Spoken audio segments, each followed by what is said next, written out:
Importantly, their healthy, full life. For a limited time, save up to 54% off Nature's Blend and get free premium dog treats. Go to drmartypets.com/deal or text DEAL to 511-511. Text DEAL to 511-511. I'm so confident your dog will love it. Your order is backed with a 90-day guarantee. All pets are unique. Your pet's results can and will vary. Message and data rates may apply. Hey, Jen. OMG, look how busy it is in here. How'd you get all these customers? Yeah, this month has been a record breaker for us. For a long time, we had decent business coming in from word of mouth, but we weren't growing. Lately, though, a lot of new folks have been finding us online, and that's made all the difference. That's terrific. I wish I could figure out how to do that for my shop, but I have no idea where to start. Just do what I did. It's not as hard as you'd think. Go to mylocalcustomers.com to see exactly how many searches there are for businesses like yours. Okay, then what? If you see that there are a good number of clients searching in our area, you'll also get some suggestions for the best way to get their attention. Do you think there are a lot of people searching for my business? There's only one way to find out. Go to mylocalcustomers.com. It's quick, easy, and free. Go to mylocalcustomers.com for a free local customer analysis that will show you how many customers are searching online for your type of business. It's quick, easy, and free. Visit mylocalcustomers.com. That's mylocalcustomers.com.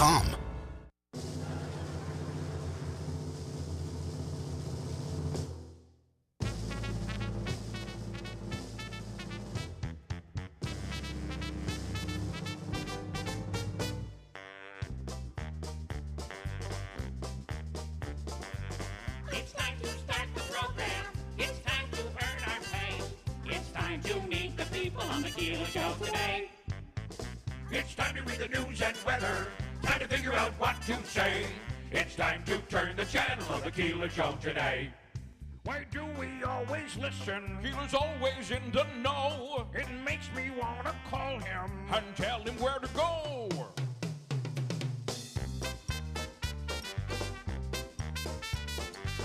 And now let's get things started.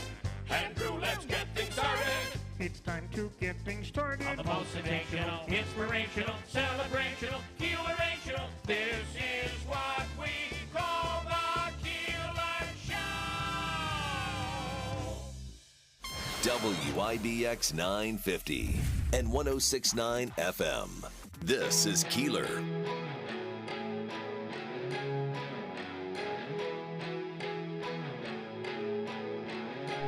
Did you,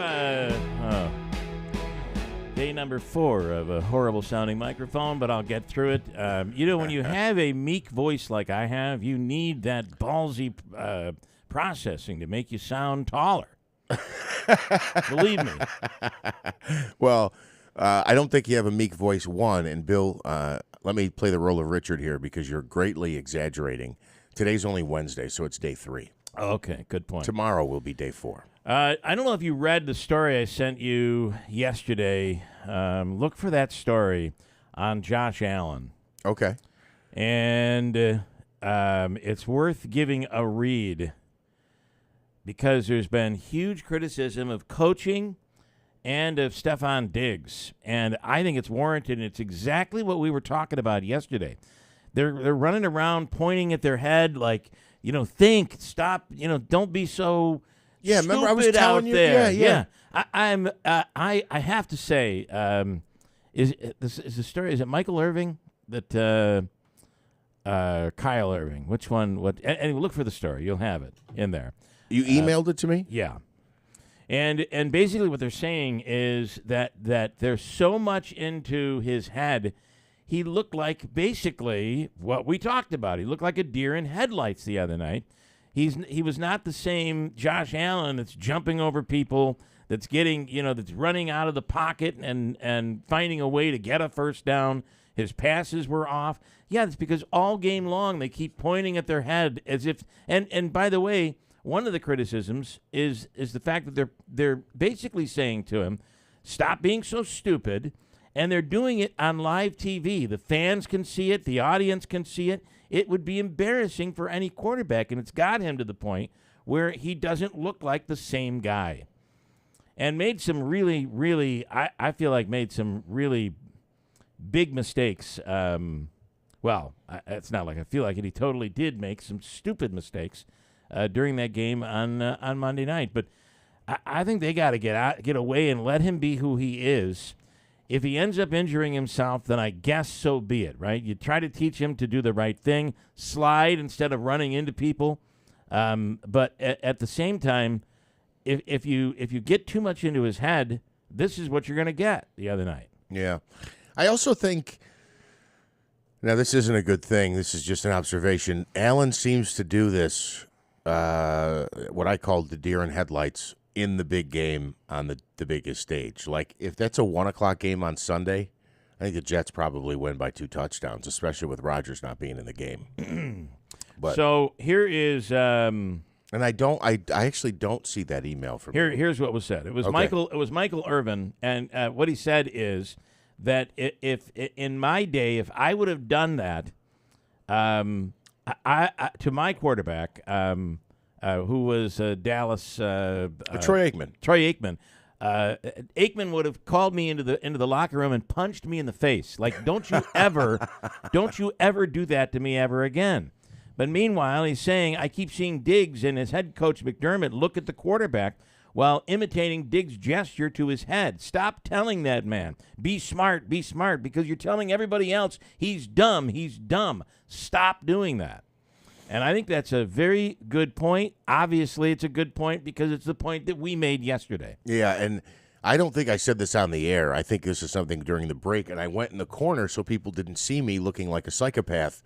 And I said to you, I thought it was just weird after they had that nice drive to end the regulation that tied the game in forced overtime, that he was doing this thing with his eyes bulging out of his head while Allen was talking to a lineman going, you know, either be smart or think or whatever he was saying, but he was pointing at his head. It just looked bizarre. It looked bizarre. And the other part of this is that, Diggs is a prima donna. And I think that's a problem on this team. So we'll see what happens this weekend. But hopefully these guys listen. And they got into his head and spooked him, in my opinion. Now, other people will tell you, especially if you're not a Bills fan, here's Richard. The more I listen, this is, first of all, he hates Celeste Friend. Richard does not like Celeste Friend. And in fact, calls her a dictator and a POS. Oh, my goodness. Person of special authority, I believe. That would be POSA. A person of speciality. A person of what? Spectacularism. I don't know what that means, Richard. Plus, I laugh when they say shootings are equal in last year in Utica. He said, Bill, do you realize they're comparing 2022 to 2023? It's only mid-September. We still have 3 months to go. Okay. And then he talks about me, LOL. So basically that's what I get. There's POS, there's LOL. Mm-hmm. LOL would be, Yeah. Allen stinks. He led the league last year in turnovers in the red zone. He's a loser, Keeler. Wake up, you POS, person of speciality. So Richard actually sent me a couple emails as well, if we can get to those, since we're going to open with football here. Now, I said the Monday night game was let me make sure I get it right here. Jets, Bills, most watched Monday Night Football game in ESPN history. That's pretty big. Yeah, it was big. And that was with the block on Spectrum. No, it went off. Did remember? that? Oh, right, it went off Monday afternoon, not yesterday. Yeah, you're right. So it says here, Richard says, you realize Thursday's opening day was the largest ever viewed, too. During my sports report, I referenced Richard, and I just said... The problem with Thursday is how many Thursdays do you have to compare it to? Well, hold on, though. He's not right. Richard, I wasn't rubbing salt in your face. Again, it just gets back to the point where I said I just thought the kickoff game would have been a rivalry or a championship rematch. I'll leave it at that and move on. He said, you realize Thursday's opening day was the largest ever viewed, too. Well, what I found was that the Lions-Chiefs game, Nielsen increased it to 27.5 million viewers, ranking as the largest NFL kickoff game since 2015, not of all time. Okay. And then the second thing is... And how long have they been doing Thursday nights? I mean, I know it's been going on. It's probably 5 or 6 years now. I know it's been going on a long time. You make my point. It hasn't. I mean, the NFL goes back into the late 60s, and Monday night goes back to the early 70s. So if you're comparing Monday night, and I do agree too, they're saying ESPN's largest audience ever, which is probably not the largest audience for ABC, although the game was on ESPN and ABC. So I feel like I've touched a nerve here, struck a nerve with Richard. This is what he says, and I'm gonna put my own inflection in here. You realize Thursday's opening day was the largest ever viewed too. What is your point? Well, I was just noting it. But what you said, Thursday's opening day was not the largest ever viewed. It was the largest since 2015. And then he says, again, you realize, and then he says, you do realize Rodgers' injury was caused by the newly installed turf. Factual. All fields need to be grass. I actually agree with him on this point. Boy, you want to hear, you think that there are crazy people out there? Here's what goes through my mind. Are you ready? Yeah. Are you ready for this? So I am, and I don't believe this is true. My mind works in a certain way, and I get these possible scenarios that get through my head, and I do. It's like, okay, that's ridiculous. What am I thinking about that for? So my thought was, what if, and I'm just saying what if Aaron Rodgers was already injured, but he knew he had to get out there on the field in order to be able to check the box. And all of us, because I just felt like he went down, and even when you look at it close up in slow motion, I don't. It's hard to see any injury there. So, usually with an Achilles, and I talk about this with the ligament injuries, I've heard. I don't have any knowledge of this, so I've heard many players say the worst injury is the one that looks like it's not an injury because the ligament's just gone and snapped on its own. Understood. And listen, I don't know, and I'm not saying this is the case. Yeah. I'm just saying we hear a lot of crazy things in this day and age, whether you're talking about sports or politics. Here's another one for you to gnaw on. I don't think it's true. However, yeah, it's not. His money was guaranteed either way. Either way, I just feel like it was. Maybe it was the turf. Maybe that's the reason for it. I don't know, but he didn't really go down hard at all. It was totally routine. But it is what it is. So, and if I can just add to what he's saying, this is a point that I actually agree with him. They put in new field turf at MetLife Stadium. He says it should be grass. He's right. There was a concern before they put in the new field turf that the Giants, in particular, had led the league in torn knee ligament injuries before the turf. Before they put the new turf in. When they built the new stadium with brand new turf, the Giants were Sterling Shepard was one, I believe. Barkley may have twisted a knee or an ankle one game, and it got scary. And here's the other part of this. The other part is we're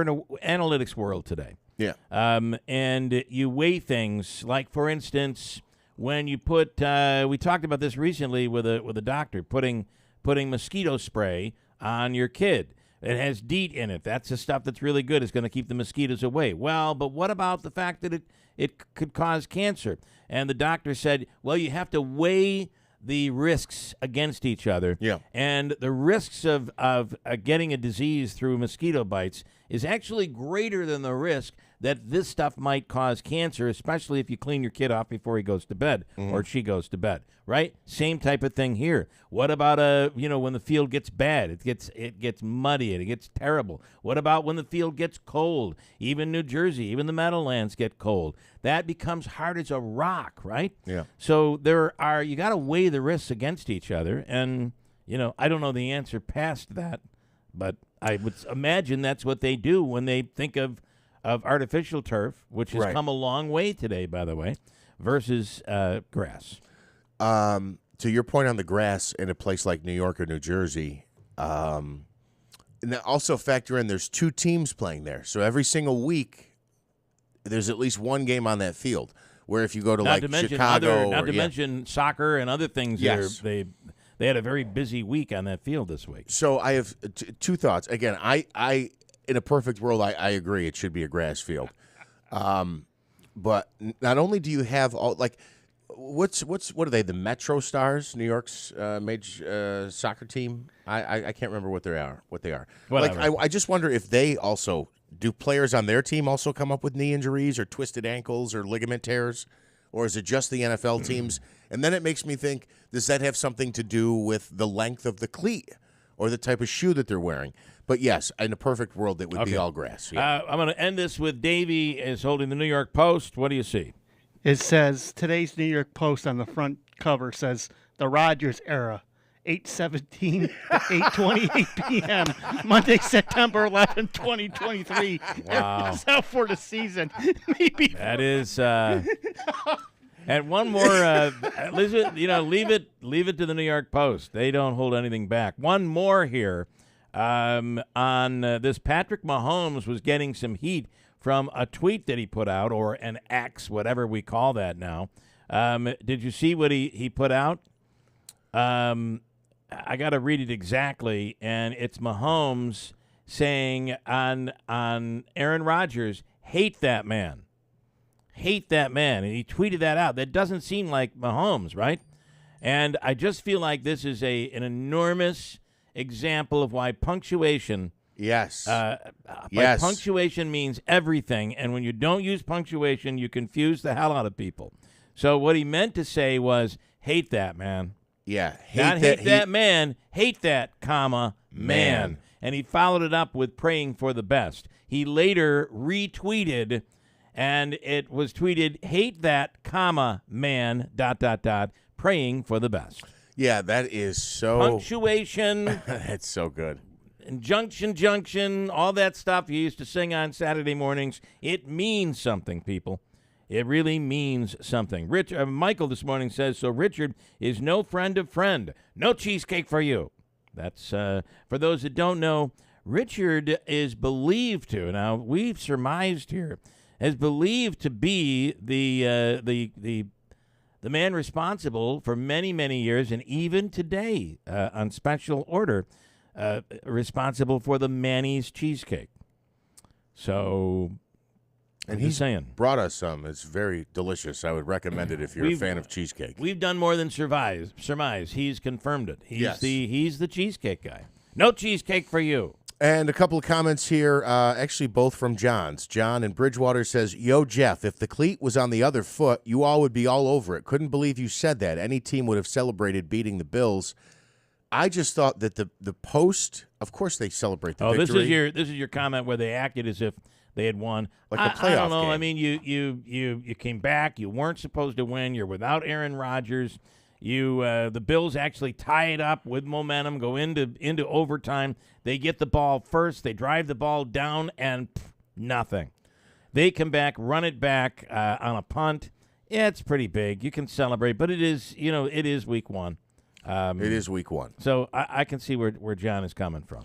It was just the post-game celebration. You're also seemed to go talking, on. John, you're talking to somebody who's really not a Bills fan. I mean, you're kind of, just by default, it's like, who else am I going to root for after what I saw the other night? Although I would say, and you're gonna laugh at me for this, I would not count out the Giants as of yet. I'm just saying that. You're right. There's what they call is the week one overreactions, right? The week one No doubt overreactions about in the NFL. Let me read Conservative John quickly. He says, at this point, Josh Allen has more completions to the Jets than Aaron Rodgers does. And that's a good joke, and that's true. To the point about the overreaction, look, I know I blame a lot of this on Danny Jones, and Richard sent me an email kind of outlining some of this too. I don't disagree. The line doesn't block for him. The wide receivers don't catch the ball. When they do, they get tackled. They fumble the ball. I don't disagree with that.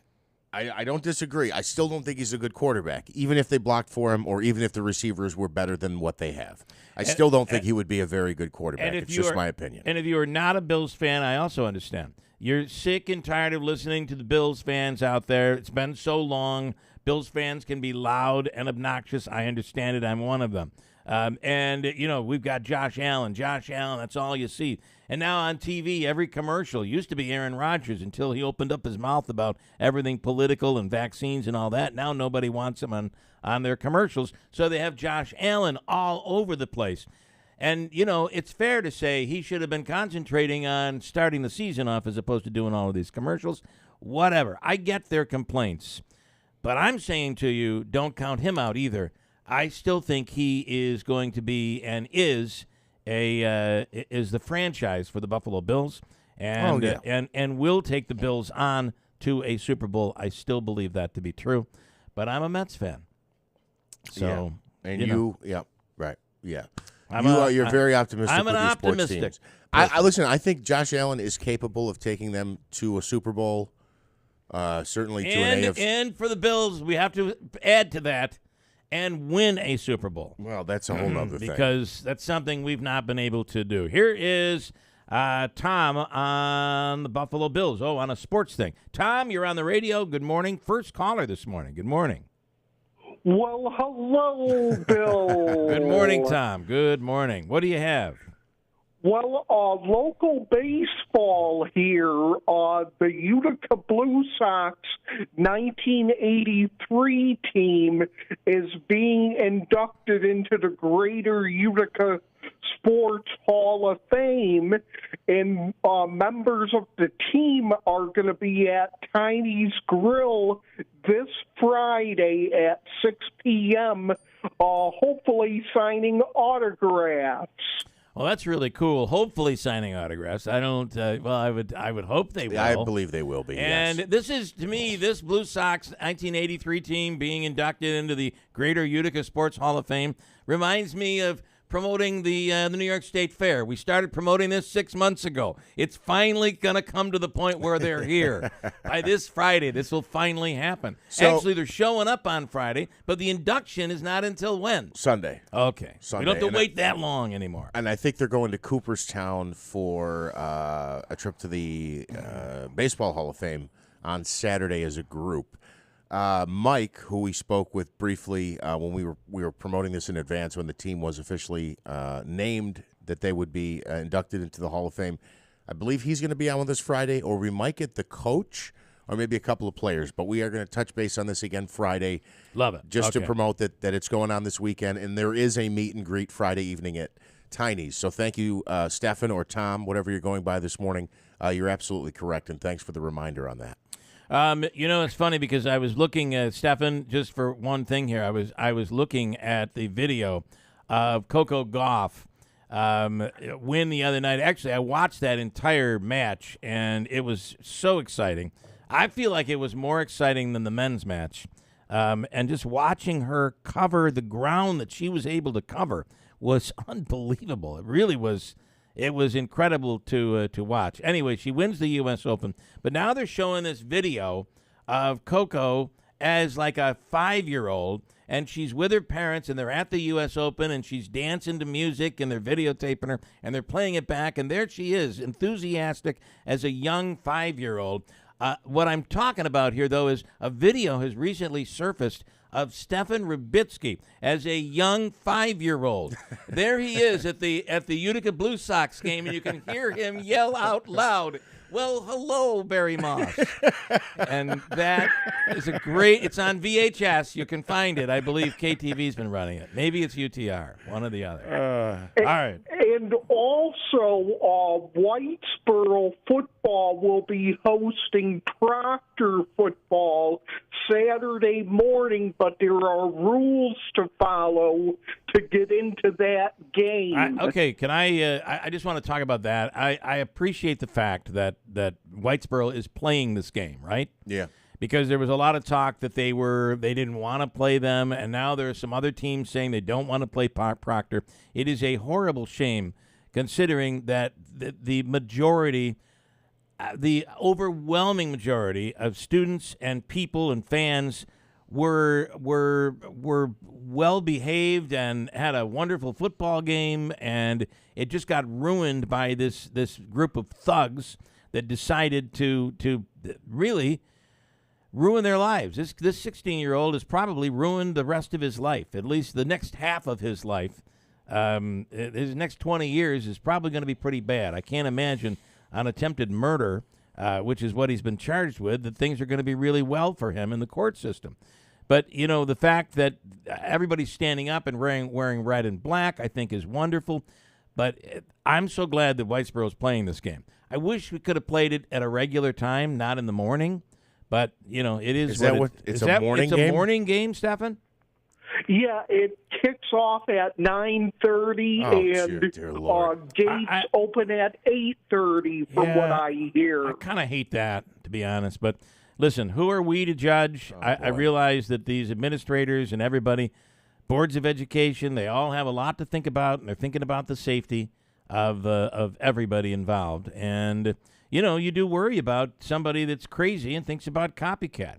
But you can bet that the security going forward is going to be pretty tight, no matter whether you're playing at Utica or you're playing somewhere else. Is it only guys named John who can message the show to talk about sports? John in Deerfield says, a punt return for a touchdown in overtime is like a walk-off home run in extras. If you don't have a problem with celebrating at home plate after a walk-off in extras, then you shouldn't have a problem with the celebration at the end of the game. Yeah, I don't mean to be against you on this, but I'm kind of with him on it. However, you feel like they just the celebration. It was they the went extent of the celebration. They went a little too far. Like this was. Oh boy! Now I got the Jets fans upset. Anyway, okay, Stefan. Anything else there? That's it. Have a good day. Stay dry, and bye, Bill. Goodbye, Stefan. Have a wonderful day. There's what a am I, moose. Aaron Rodgers? There's a moose on the. You're saying bad things, and people are against you now. Apparently. There's a moose on the loose. Did we see these photos and the videos all over the place, Davey? Did you see it? Yeah, it's over in what it was spotted over in Westernville on Route 46 near the firehouse and the baseball and soccer fields. Now let me tell you, the moose is enormous, but apparently it's like a baby moose. And it's huge still? Well, it's huge. Yeah. It's a good size. I mean, a moose is pretty big. You don't want to hit a moose. Yeah. The problem with hitting a moose is you nail the legs, and then the whole body comes at you right through your windshield. That's the problem. You don't want to hear it. You don't want to hit any turkeys either. The wild turkeys. I've hit a turkey before, and my uncle hit a turkey and did damage to his truck real bad. It will do some damage. There's no doubt about it. Okay. Here's a story this morning from NBC News I find very interesting, and I'm bringing this up because I know that I can go to Manaski for expert commentary on this because it involves DoorDash. And I have to say, the number of people who I know who are doing Uber and DoorDash and that sort of thing because they just want to get out and do something, or with Uber, you should try Uber because you get to converse with people. You should tape the people and come back and play their conversations on the radio. That would be great radio. But in this case, a DoorDash delivery driver, and I'm asking you, what is a fair tip? Because I don't want to put myself in this position. And why is this guy doing this when he knows everyone has a Ring camera today, it seems? I can't wait The DoorDash delivery driver appears to be spitting on the delivery after being upset with the tip that he was given. Has he been fired? I hope so immediately. Can you fire a DoorDash person? You can. They are independent contractors. Okay. You can get a contract violation for something like this. We did the story several months ago with a woman who basically confronted a guy on his doorstep saying, I went 12 or 15 miles and you only gave me $8, and if you don't pay me more, I'm taking the food back. She was fired. This guy should be fired. So there's no doubt about it. I mean, it's just what terrible. Was the tip? That's let's see what they say because it doesn't come. A food delivery Here we spit go. and dash. A DoorDash delivery man, angry over the tip, appears to spit on the food delivery he's just left on a doorstep. Not once, not twice, but 3 times. The incident captured by Ring camera. 13-year-old Elias Crisanto and his mother ordered the food to their Miami home, but say they were disgusted to see the video. They say the $3 tip they included for the half-mile trip was generous. Se puso bravo porque tal vez él pensó que fue una chiquita propina y escupió en la comida. Quería vomitar porque ¿quién hace eso? Who does a spokesperson for DoorDash saying, while we empathize with the frustration of not receiving a tip, this behavior is unacceptable, adding they have since removed that worker from the platform. Yep. Hello. Very good. Come here, Max. But many frustrated delivery drivers across the country are reaching a tipping point. This doorbell video going viral of one driver berating a woman after she says she left a 25% tip. I just want to say it's a nice house for a $5 tip. You're welcome. All right, you got to be kidding me. You're getting a pizza delivery. Yeah. And you leave a $5 tip, and he's saying that your house is, that comment?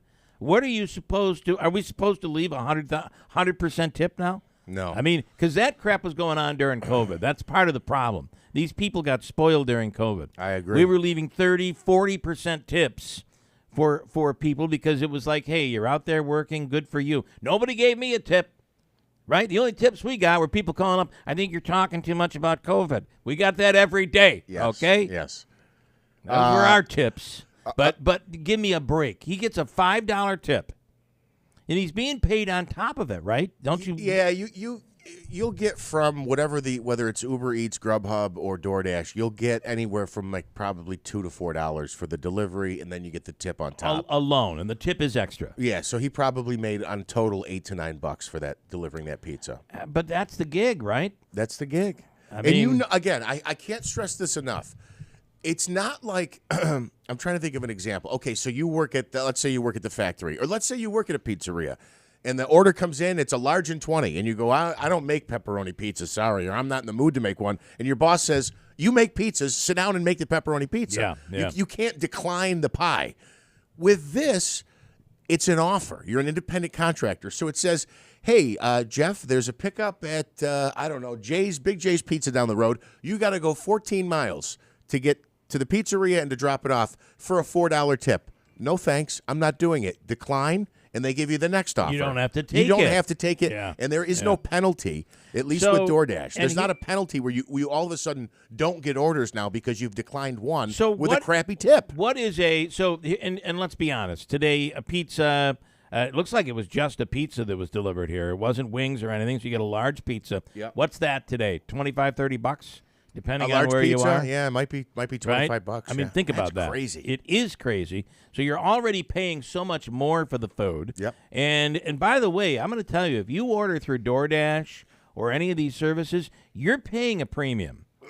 Versus, you okay in there, Davey? Oh, okay. That was a stretch. Davey didn't lose his lunch. Okay. You're paying a premium. I mean, versus ordering it and going and picking it up yourself, you are paying a premium. Mm-hmm. So, and do you automatically leave a 20% tip? Is that what you're supposed to leave? When you sit at a bar and a bartender brings you a drink, do you leave a 20% tip? Or is it the type of thing I leave a couple of dollars? Yeah, I leave a buck per drink type of thing. The buck a drink used to be the case some years ago. Maybe it's more than that today. I don't know. Oftentimes I pay with a card, so it's easy. I just you do a percentage. But like a buffet, if you go to a buffet, do you leave a 20% tip, a 15% tip? Usually not. If you're doing self-serve versus somebody coming to your table. So what is a fair tip in this situation? With a delivery, this is what I went and did a little research before I started doing it. This was kind of the rule that they said, if you're doing for less than this, you're stupid. A buck a mile. You should be getting at least a buck a mile. So if you're going 7 miles, that's from your. So you should be getting a buck a mile tip. Yes. Okay. Well, total with your fee and your tip. Because otherwise it's not worth it because your vehicle and your gas and your time. But I don't know where you're coming from. I mean, I order, I do, and well, it's done. no. So they tend to. For instance, if I'm in Utica, they're not going to say, hey, do you want to run out to Rome to go pick up this order? Right. They know where you are via GPS and all this tracking, so they send it to the closest driver to that establishment. Understood. So, but I guess my point is for the well, you know how far consumer, you are from the restaurant, though. Look at it that way. Okay, how far you are from the restaurant? Because usually they'll assign it to somebody who's within a mile or two of the restaurant already. But they have to go back maybe to somewhere else. But maybe it'll work out. You have somebody pick up something in North Utica. They come down to Clinton. And then they pick up something just outside New Hartford. So yes. it should work out. However, that's a lot for the consumer to understand, right? To be able to figure out. I'll just say that you're absolutely right. You shouldn't be having to do math and look at Google Maps to find out what you should tip. I don't know that 20%, and I say this because it hurts me, because if I got 20% per order, I'd be making more money than I was when I do this. Look, I'm picking up the pizza and I'm dropping it off. It's a few bucks. As long as it's within a few miles, again, I look at basically $1 a mile type is kind of the ratio I use, whether or not I'm going to accept an order.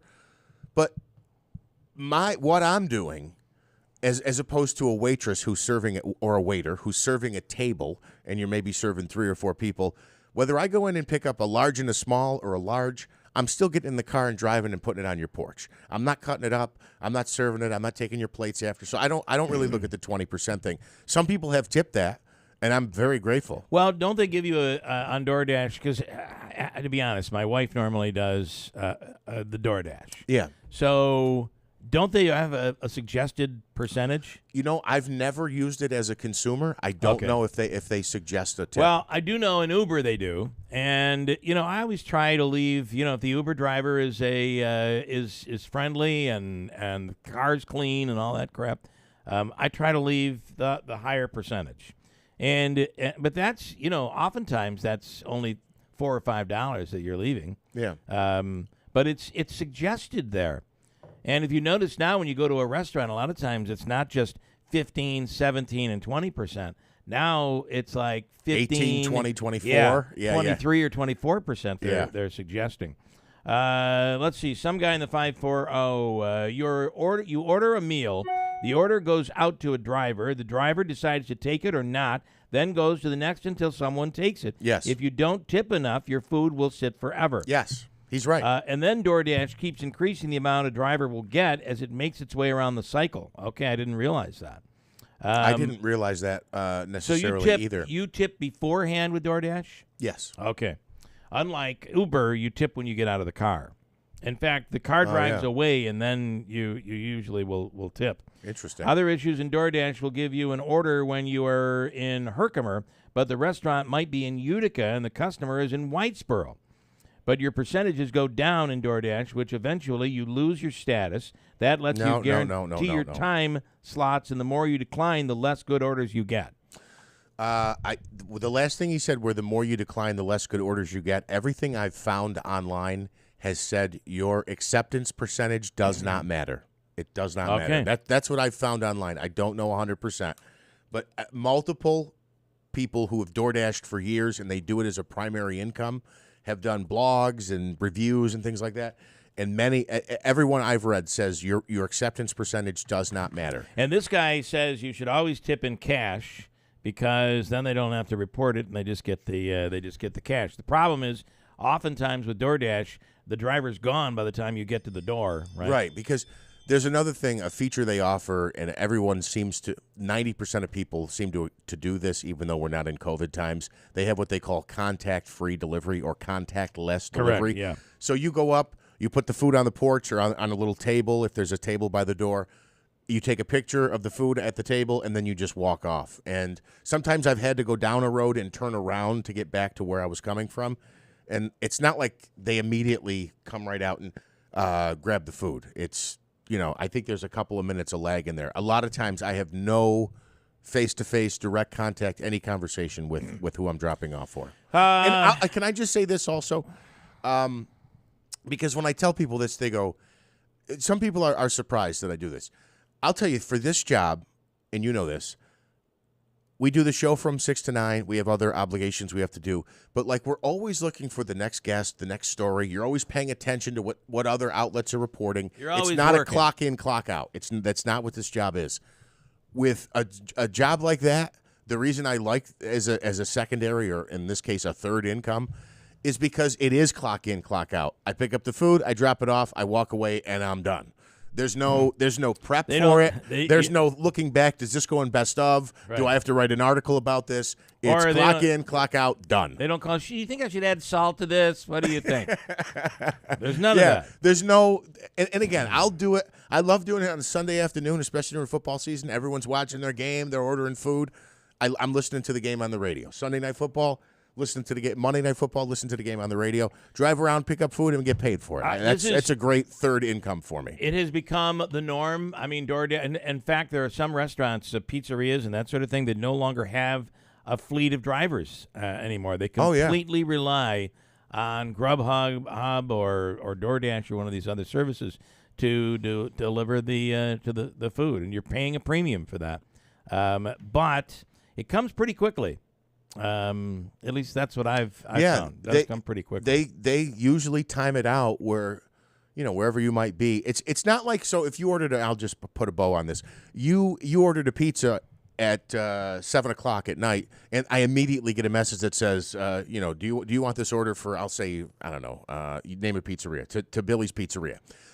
No, you'll get the message, the offer at like 7:15 when the pie is almost done. So when you go in, the food's about ready. You pick it up and go. It's not like you have to sit around and wait for 20 minutes or something like that. Yeah.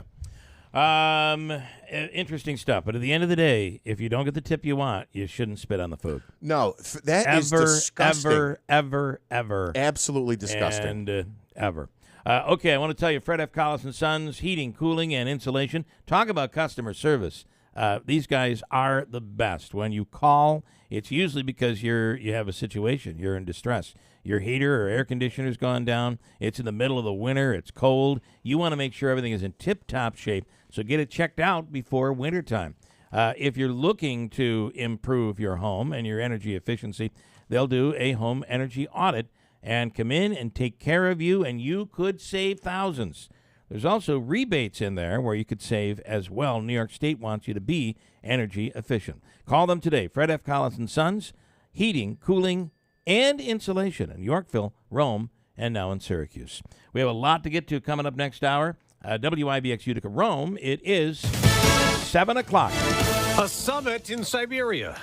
I'm Dave Anthony, Fox News. Russia's president hosting North Korea's leader at a remote spaceport. Kim Jong-un giving his full and unconditional support to Vladimir Putin, seemingly referring to the invasion of Ukraine. It's thought Kim's offering more than encouragement. The Russian leader reportedly wants weapons. President Putin says he'll help the North Koreans build and launch satellites. That's Fox's Jonathan Savage. Now, just ahead of Kim's meeting with Putin, North Korea test-launched 2 more missiles amid an ongoing nuclear sanctions standoff. In Libya's flooding disaster, it's up to 5,000 people feared dead after dams collapsed and neighborhoods were washed away. Thousands more are missing or homeless now. Democrats in Congress are dismissing as illegitimate the impeachment inquiry House Speaker Kevin McCarthy told House committees to open as Republicans keep investigating President Biden and his involvement in his son Hunter's business dealings overseas. These are allegations of abuse of power, obstruction, and corruption. But a White House spokesman Ian Sams tells MSNBC there is no evidence of wrongdoing by President Biden because President Biden didn't do anything wrong.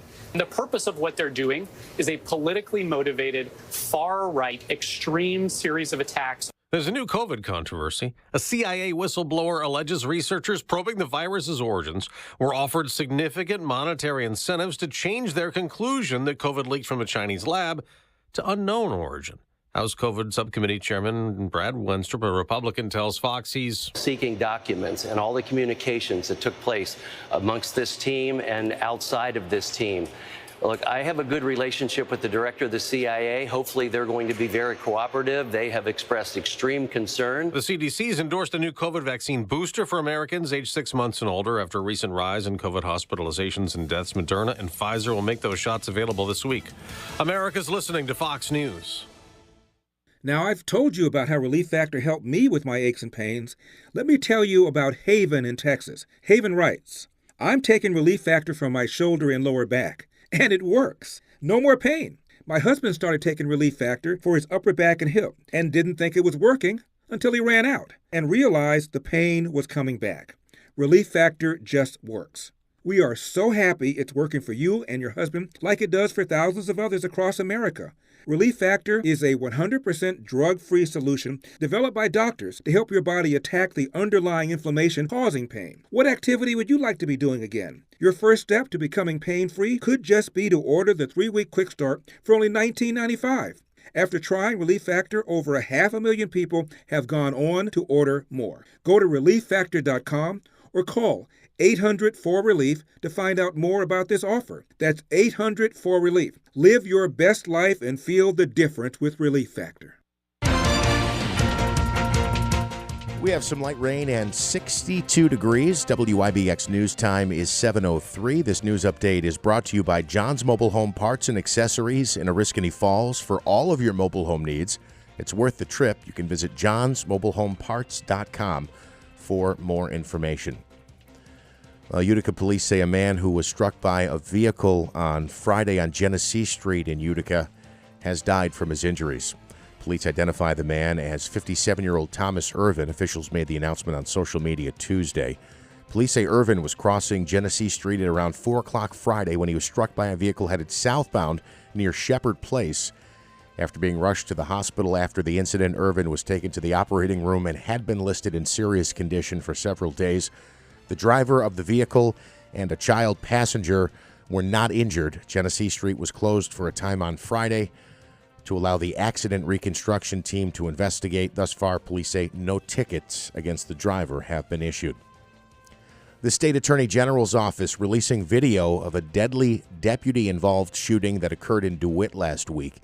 Onondaga County Deputy John Rosello opened fire toward a stolen vehicle that was heading in his direction. 2 teenagers, 17-year-old Dal Apet and 15-year-old Lueth Mo, both passengers inside that vehicle. The driver is still on the run. The incident was captured on a home security camera. The sheriff there, Toby Shelley, says he stands by Deputy Rosello's actions. The CEO of Micron Technology will make an appearance in Syracuse later this week. He's in fact going to be the keynote speaker of the My Dream Summit at the On Center Convention Center.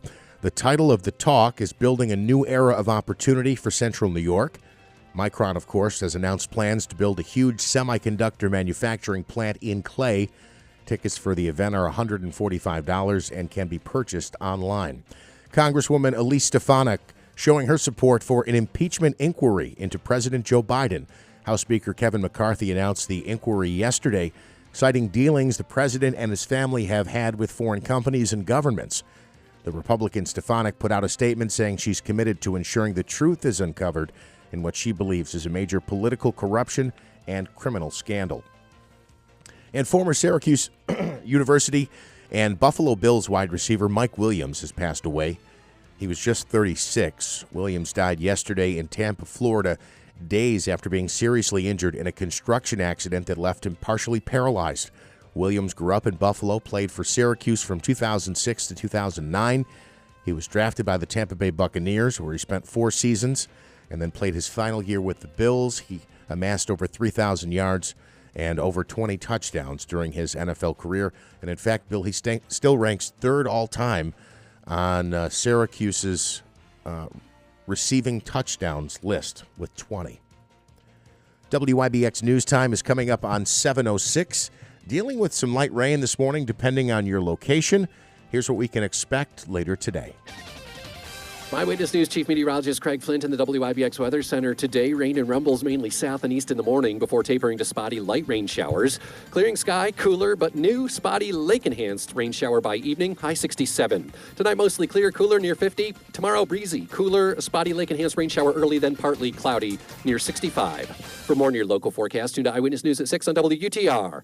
I'm meteorologist Craig Flint on WIBX 950 and 106.9 FM. All right, in sports, no football last night, but we did get confirmation of what many had already suspected. Aaron Rodgers does have a torn Achilles. Zach Wilson is back in the saddle as the Jets' #1 quarterback.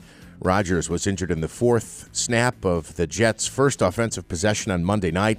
The team declined to provide a timetable, but indicated their hope is that the star quarterback will stay with the team during his rehab. The Jets tied atop the AFC East at 1-0. They'll visit the Dallas Cowboys coming up in Week 2. The Giants got some good news, I guess. They dodged a bullet anyway.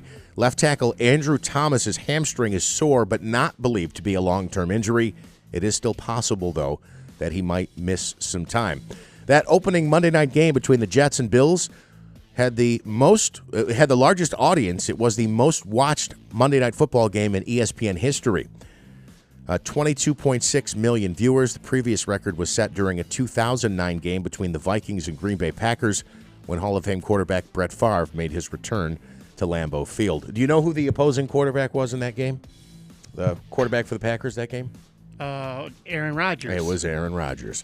Some baseball news. The Yankees swept their doubleheader against the Red Sox, 3-2 in the opener and then 4-1 in the nightcap. Carlos Rodon picked up his 3rd win of the year, striking out 9, allowing 1 run over 5 innings pitched in the nightcap. Gleyber Torres added 2 more hits and an RBI in the second game of the doubleheader. Yankees back above 500 at 73-72. They'll continue that 4-game series tonight. The Mets have won their last 3 games. 2 of their last 3, as they beat the Diamondbacks 7-4 at Citi Field. Adam Ottavino secured his 10th save of the season, striking out 1 over an inning and 2/3 of relief. What else do we need to mention here? The Seahawks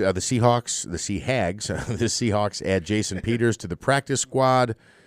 Houston Rockets guard Kevin Porter Jr. pleading not guilty to assault and strangulation charges, allegedly against his girlfriend at a New York City hotel on Monday. He was released on $75,000 cash bail. The judge imposed a temporary order of protection. The alleged attack happened at the Millennium Hotel on the east side. And one more note here, your reaction on this. The Mets have a new president of baseball operations. David Stearns was hired to fill the position. The 38-year-old had long been rumored to take over the Mets after stepping down as the Brewers president after last season. He'll officially begin his 5-year deal in early October after the regular season ends. Stearns was denied permission by the Brewers to talk to the Mets' top baseball operations officials after the 2021 season. Billy Epler will stay on as the GM and serve as the number 2 to David Stearns. And there's no word yet on what that will mean for Buck Showalter. We don't know. I don't think Buck is the issue, but maybe he is. I mean, Buck does have a reputation of taking a team early on in his tenure, overperforming, getting great results out of them, making them a possible contender, and then watching the ship sail right into the middle of the ocean with nowhere else to go. And there's some reports that I just read that this guy from Milwaukee could bring in Craig Counsell to be the new manager of the Mets, because Counsell rejected an offer from the Brewers, and he's in his final year of his contract. All right. Oh, interesting. Interesting. And Sarah's Flooring Outlet has their end of summer sale going on right now. You can get the best prices on flooring, on carpeting, on tile, on Mohawk, Pergo Extreme by Mohawk, which is an amazing product. And there in Sarah's, you'll get their 60-mile radius price guarantee. Anywhere within a 60-mile radius of the store, you'll get the best price at Sarah's Flooring Outlet. Call them today. It's the biggest selection. If it's flooring, it's in Sarah's Flooring Outlet. A $50 off coupon is available on the website, and you can get 6 months interest-free financing right now in Sarah's Flooring Outlet. It's Route 49 Plaza, River Road, Marcy, and online at sarahsflooringoutlet.com. Sale and everybody over there, the best when it comes to flooring. All right, coming up I will say tomorrow coming up, Don Leibel has set this up, and we're going to talk to Al Woodall. Do you know Al Woodall? He was the backup quarterback to Joe Namath and had to oftentimes come in and pick up the pieces when Joe Namath got injured. So Don's idea on this, and I love it, will be what's his take on Aaron Rodgers and what's his name? He'll be taking over for Zach Wilson. Zach Wilson, who's falling back into that position. Kind of an interesting perspective, somebody who's been there. Yeah. At a time when, Joe Namath was a star. Yeah. Right? He was a god in New York. Especially after the prediction and they upset. He was bigger than football, right? He just was a star. So, you might compare Aaron Rodgers to that. So I think the comparison is pretty cool, and we'll do that tomorrow morning. This morning we have a whole bunch to get to. We'll speak with Greeley Ford in a little while. Greeley on the latest liquor store or the latest arrests. And wasn't serving underage was the story that you had. He'll talk about that. Also, the Apple announcement came yesterday, debuting the new iPhone 15. And Greeley is also doing, in his retirement, just for enjoyment, he's out doing some Uber stuff. Oh, is he? See, again, it's a stories. mindless. You listen to a Keeler show. You listen. I'll put on my YouTube and re-listen to a show. Drive around. Yeah, sure, absolutely. Just one more thing. I have a 13. I'm disappointed in this. I've had this for several months. There's just weird things that happen. If I'm watching a video, my clock and it'll tell you how much battery you got left. It'll be on the side. You can't even read it. I don't know. I just feel like the quality maybe of Apple isn't what it used to be. I disagree with you, you piece of garbage. How Yes. dare I say something bad about an Apple product? Davey, on the other hand, how do you like yours? I love it, but the only thing these butts. The only thing that I have trouble with is when I send a text message. I usually turn the phone. The thing goes this way, the text message, and then I have to see, I go like this. All right. And then I get mad, and then I shake the phone, and I don't know what to do. It's very easy. There's a setting to fix that. Oh, okay. I'll fix it for you later. Okay. So, but that will mean it will never turn. Gotcha. All right? Thank you very So much. you can set it that way so it won't do that. Okay. It is a pain in the neck if you're lying in bed and trying to read something. You got to position the phone just perfectly, otherwise it'll change the aspect and it'll go to landscape mode. It does it when I send when I respond to an email too. I can correct that for you. Okay. Your stuff, Jeff, I just think it's you. You have a special electricity you put off that's interfering with your phone. Yes. What I would say to you is what you really need is the new 15 Pro for $1,600. Oh, is that all? Yeah, but there's a deal out there just waiting for you. Wonder Trust me. how many deliveries I'll have to make to get that phone. Yes, all right. Okay. Anyway, the announcement was yesterday. You know, I have to watch these things to keep up on the news. It's very, very important. And I'll give you my take. And Greeley's also very big on tech and knows his stuff. We'll speak with Greeley about that coming up as well. Mike Galimi is on this morning. What's his take on the Proctor shootings? And one thing we'll be able to ask Mike that we couldn't ask the other two candidates, his opponents, is now you have the decision by Whitesboro as to how they're going to play Proctor next. What does he think of that? Ryan Noble's later this morning. Senator Joe Griffo on the Utica shootings. They, along with Marianne Buttonshaw, have put together a whole list of things. And this is important because she's a Democrat. Yes. Yes. So the two of them have made certain proposals to make things safer in New York. And we may very well see in this case here in Utica, it may very well show some of the problems that we're dealing with bail reform and with raise the age. So they've proposed some changes, and we'll speak to the senator coming up in the 8 o'clock hour as well. So we have a busy morning to get to. And Hobica's free money question of the day is worth $300 this morning. We had a $200 winner yesterday. Let's see if we can keep it going. 7:16 at WIBX. It's hosting season, and Ashley has everything you need at Central New York's newest furniture and mattress store, Ashley, on the River Road in the Marcy Town Plaza in Marcy. Get your home hosting ready for company with guest-approved essentials like a 92-inch Ashley sofa for just $10 a month or $4.99, or a 72-inch 6-drawer table and 4 chairs just $15 a month or $7.99, or a 5-piece antique white queen bedroom for just $19 a month or $9.99. And Ashley Hybrid Queen mattresses are just $6 a month or only $2.99. Plus, we offer special no-interest financing options for every budget with up to 5 years interest-free. And right now, you can save on accessories store-wide to finish every look, from minor refreshes to total overhauls. Ashley has the items needed to make your home functional, fabulous, and friends and family ready. Experience the joy of home suite hosting with help from Ashley. In-store only at the Marcy Town Plaza on River Road in Marcy. Stop in today. When we get together with others, we can do more. On September 20th, nonprofit organizations will come together to ask for your support through Mohawk Valley Gives, the community's 24-hour giving day. But don't wait. Give now or anytime this month.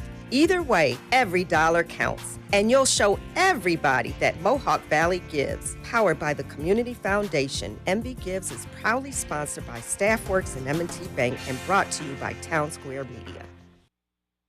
Go with your gut. Your dog's immune system is based in the gut. A diet lacking in nutrients can cause itching, scratching, and a weak immune system. However, there is a solution. DINOVITE, Dinovite. It took a grand total of 2 weeks. The dog stopped itching, the hair stopped falling out. Try Dinovite for free. Just pay shipping and handling. Learn more at dinovite.com/radio. Happier, healthier with every bite. Over 1 million pets helped with Dinovite. Prescriptions require an online consultation with a healthcare provider who will determine if appropriate. Restrictions apply. See website for details and important safety information. Subscription required. Price varies based on product and subscription plan.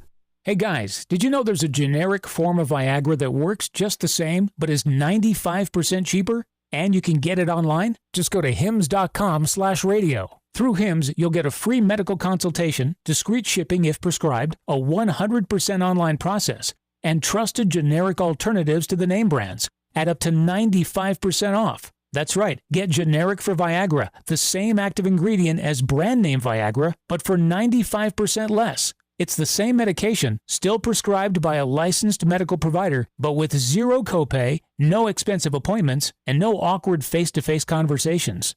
To start your free online visit, you need to go to this exclusive address, hims.com/radio. That's hims.com/radio for your free online visit. HIMS.com/RADIO. It's obvious. We're being let down by the institutions we used to trust. The mainstream media are distracting us with meaningless headlines instead of focusing on the real concerns of American families. Countries we're at odds with are hoarding food, financial systems are strained, and supply chains remain too fragile. We can tell something is coming, so we're preparing. Folks are getting into self-reliance and investing in emergency food storage. And My Patriot Supply, the nation's largest emergency preparedness company, makes it easy for you to have peace of mind knowing you're prepared. Go to MyPatriotSupply.com and secure some emergency food kits. There's a dozen to choose from that contain tasty breakfasts, lunches, and dinners, averaging 2,000 calories per day. Get at least one food kit for each family member. And while you're there, stock up on water filtration, heirloom seeds, and emergency gear, too, at MyPatriotSupply.com. It's time to prepare today. Go to MyPatriotSupply.com. MyPatriotSupply.com. WIBX 950 and 106.9 FM. This is Keeler.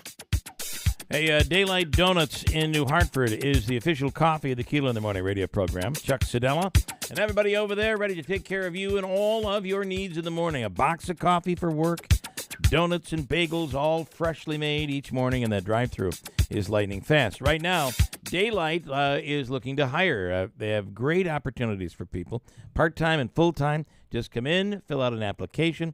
You can ask for Chuck if you want to talk to him. He's there almost always. Always important to have the owner on the premises, and you'll always have that at Daylight Donuts. Daylight Donuts in New Hartford.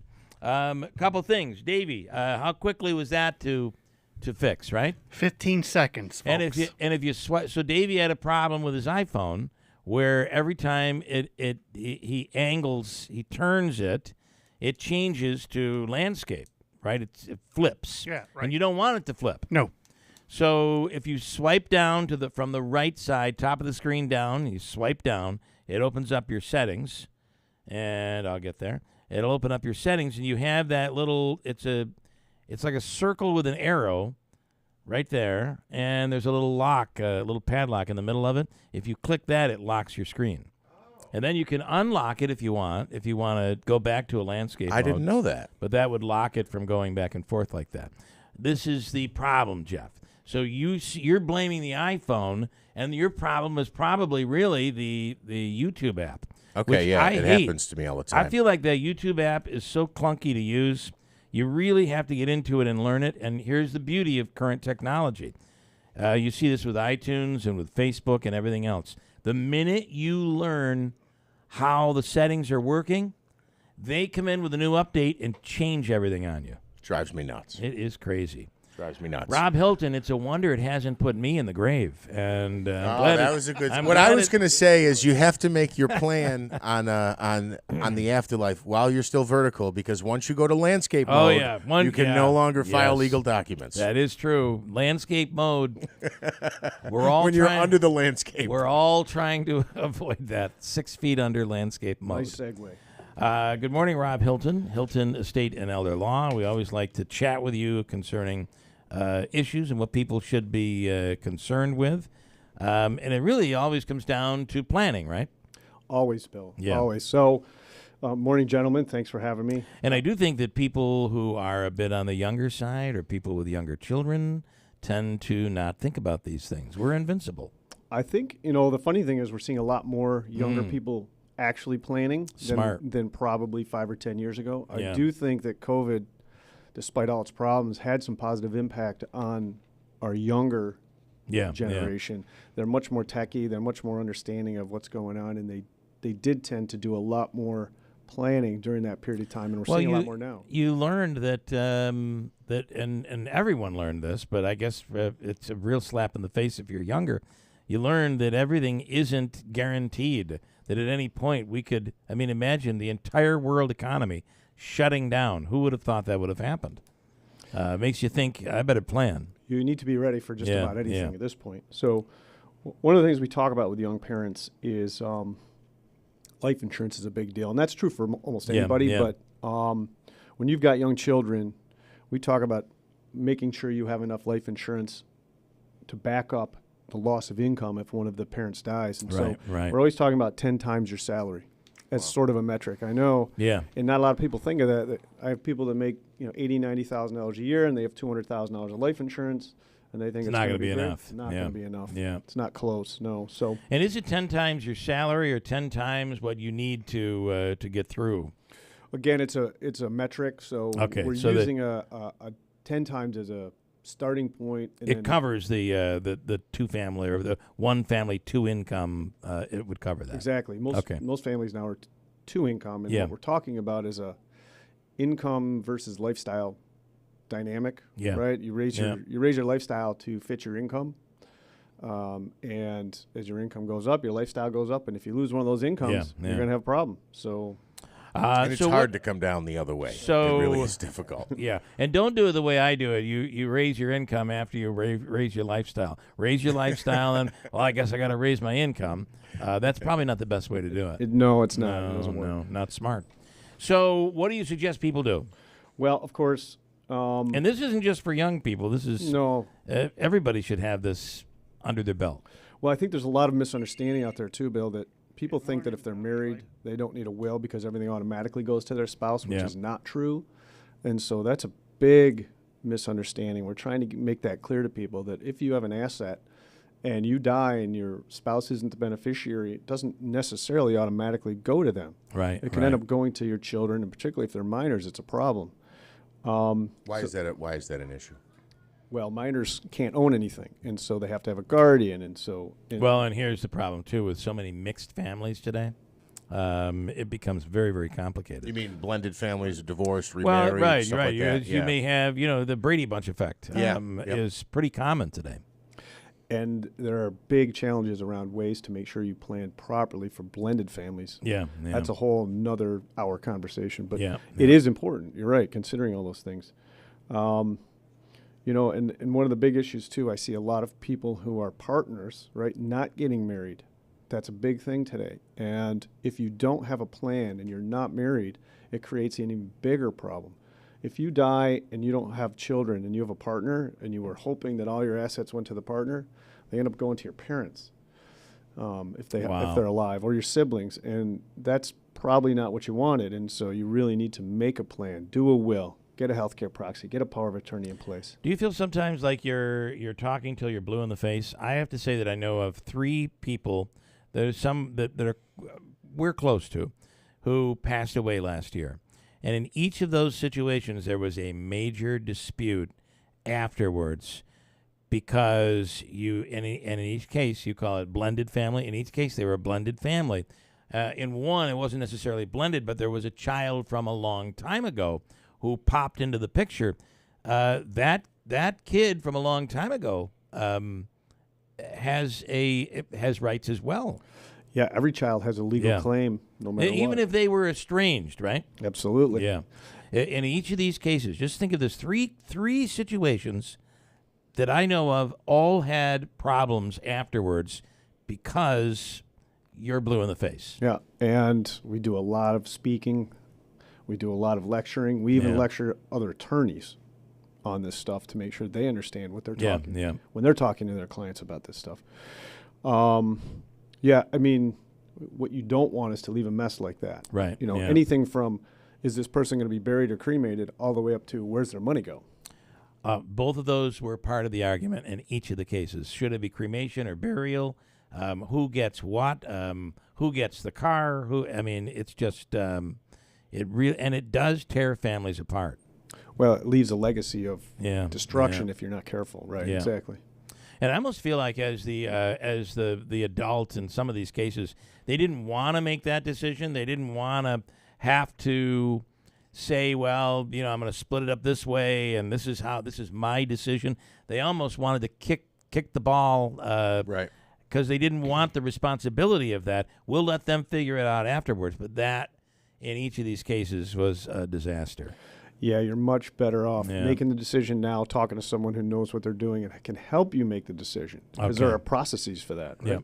Yeah. And it's funny because I'm aware of a situation where, and I try to tell, essentially they don't want to make a decision because they feel like everyone's going to be mad at them. Correct. So they kick it down the road. But keep in mind, you're going to be gone. How angry with you will they be? Here's the problem: they end up being more angry with you when they're like, you would have thought the dad would have figured this out, right? Right. And it isn't. And but you're right. You're going to be gone. No matter what your religion is, you're going to be gone, and you're better off figuring this out. If I had a nickel for every time a child said to me, I wish my parents had done this right the first time. I know. And then they say, I'm getting my stuff done now, so I don't leave my kids in this mess. And I've mentioned this before. I'll throw another one at you. This is a situation where the siblings of my grandfather, right, one brother and one sister, married, paid for their home, raised the kids in the house and everything. But in both cases, fortunately, in my family, they had both lived well into their 80s. But there came a time when both suffered massive strokes. And my grandfather's brother was a situation, the house went to the nursing home because he hadn't protected it. And his children always thought that they would get that house someday. Yeah. And same thing with his sister. The sister and the husband had, lived in that house, for over 3 decades.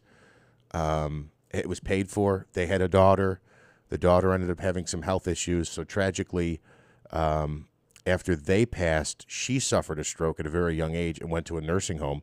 They had willed it to her, but again, she couldn't pay for everything, and the house ended up going to the nursing home in that case as well. And I was told that there was a way, had it been, I think, in an estate, that they may have been, even though she had the medical bills, that they would have been able to protect the property from being taken by the nursing home. Oh, yeah, using either living trusts or testamentary trusts to pass assets on is really important, particularly when you have unknown issues like potential health issues and things like that. So most of the planning we do involves using those kinds of trusts because you just don't know what's going to happen. I have clients that are 95 years old. They have 75-year-old children, right, who could themselves be in a nursing home, right? Yeah. And so the other part of this is you can offer advice on what the best way, based on current tax law, what the best way is to how to place your money, how to pass these things on, because sometimes you can pass things on and it ends up costing dearly in the end. Oh, for sure. I mean, there's costs related to the process. Yeah. There's costs related to taxes.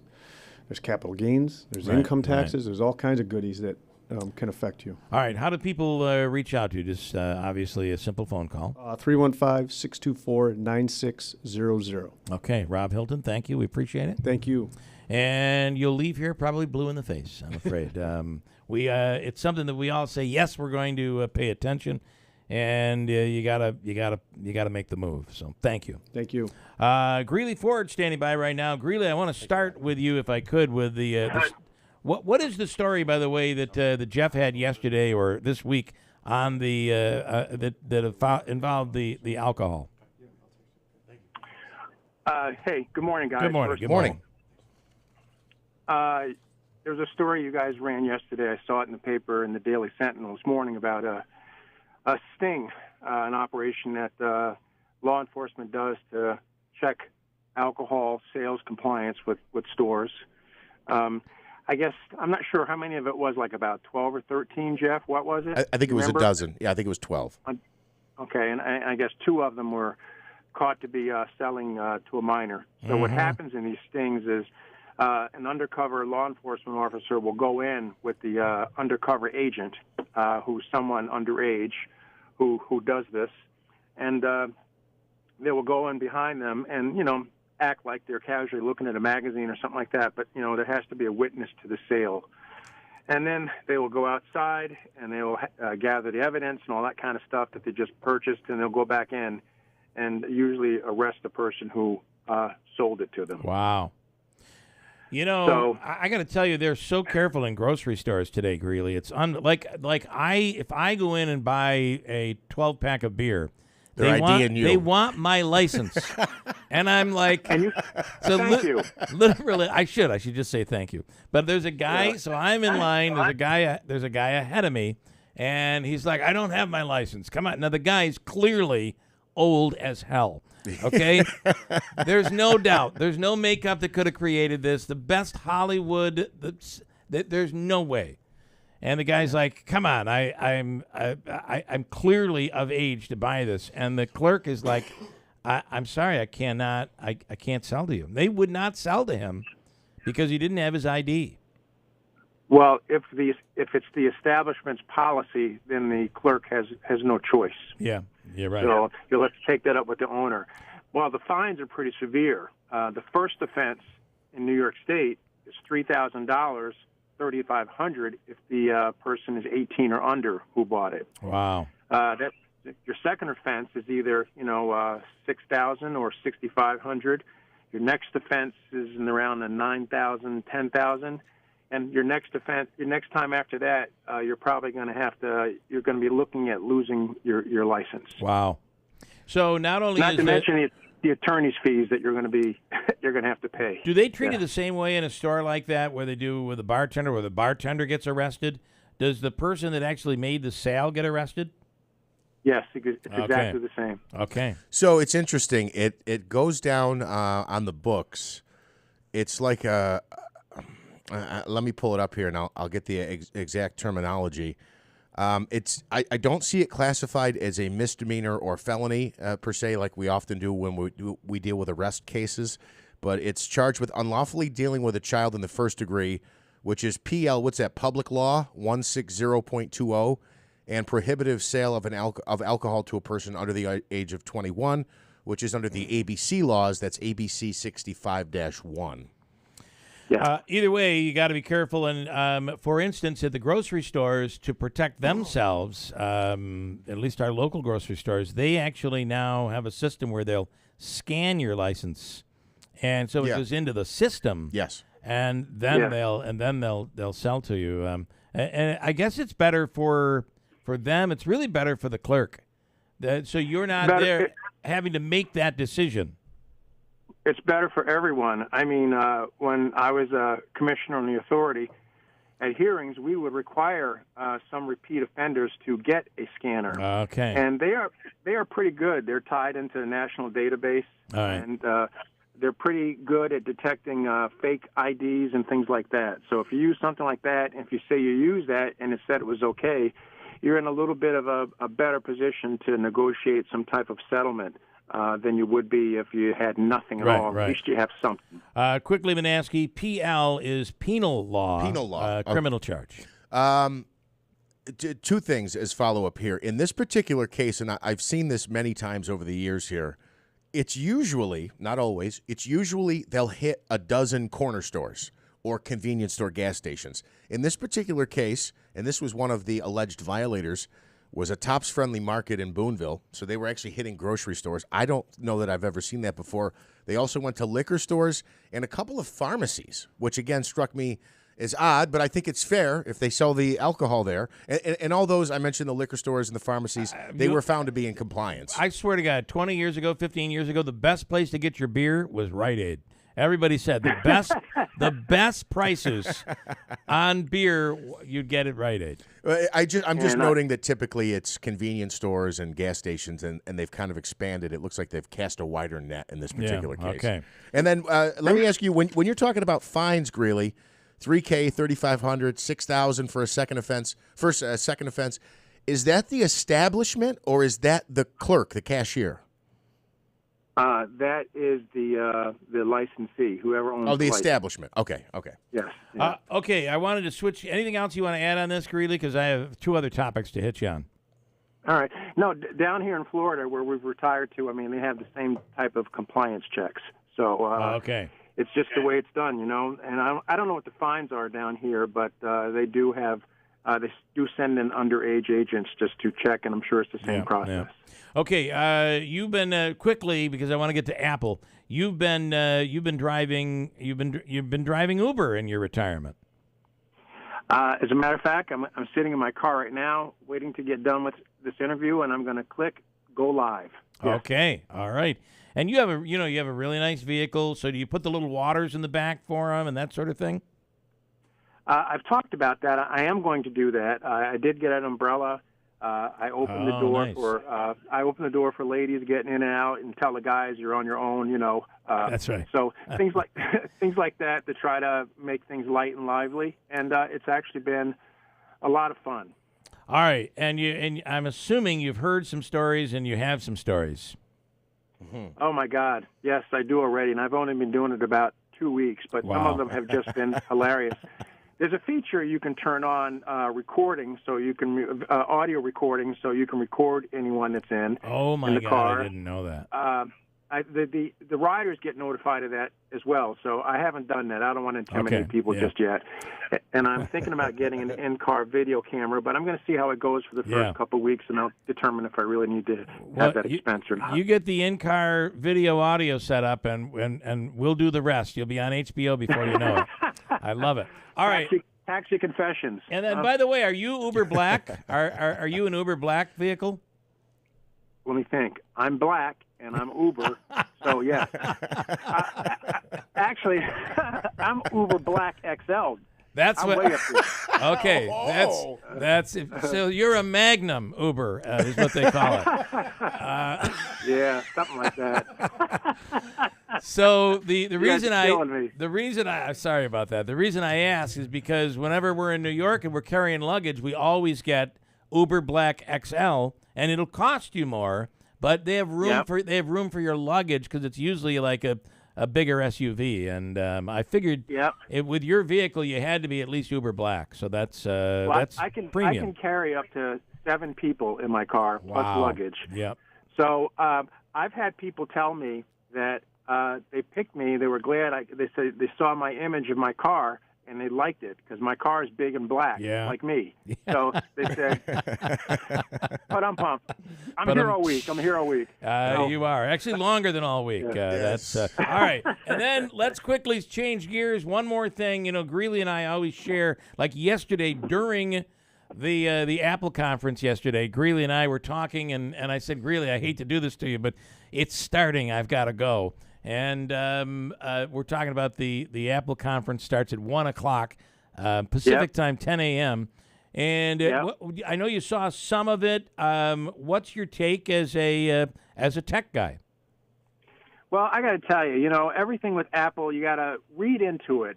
It takes a while to absorb everything to see what's actually new because it always seems like it's just the same, just maybe a little modifications. Yeah. And plus, they come out with the latest software, which gives older users of older phones a lot of the same features, but not quite all of the coolest ones.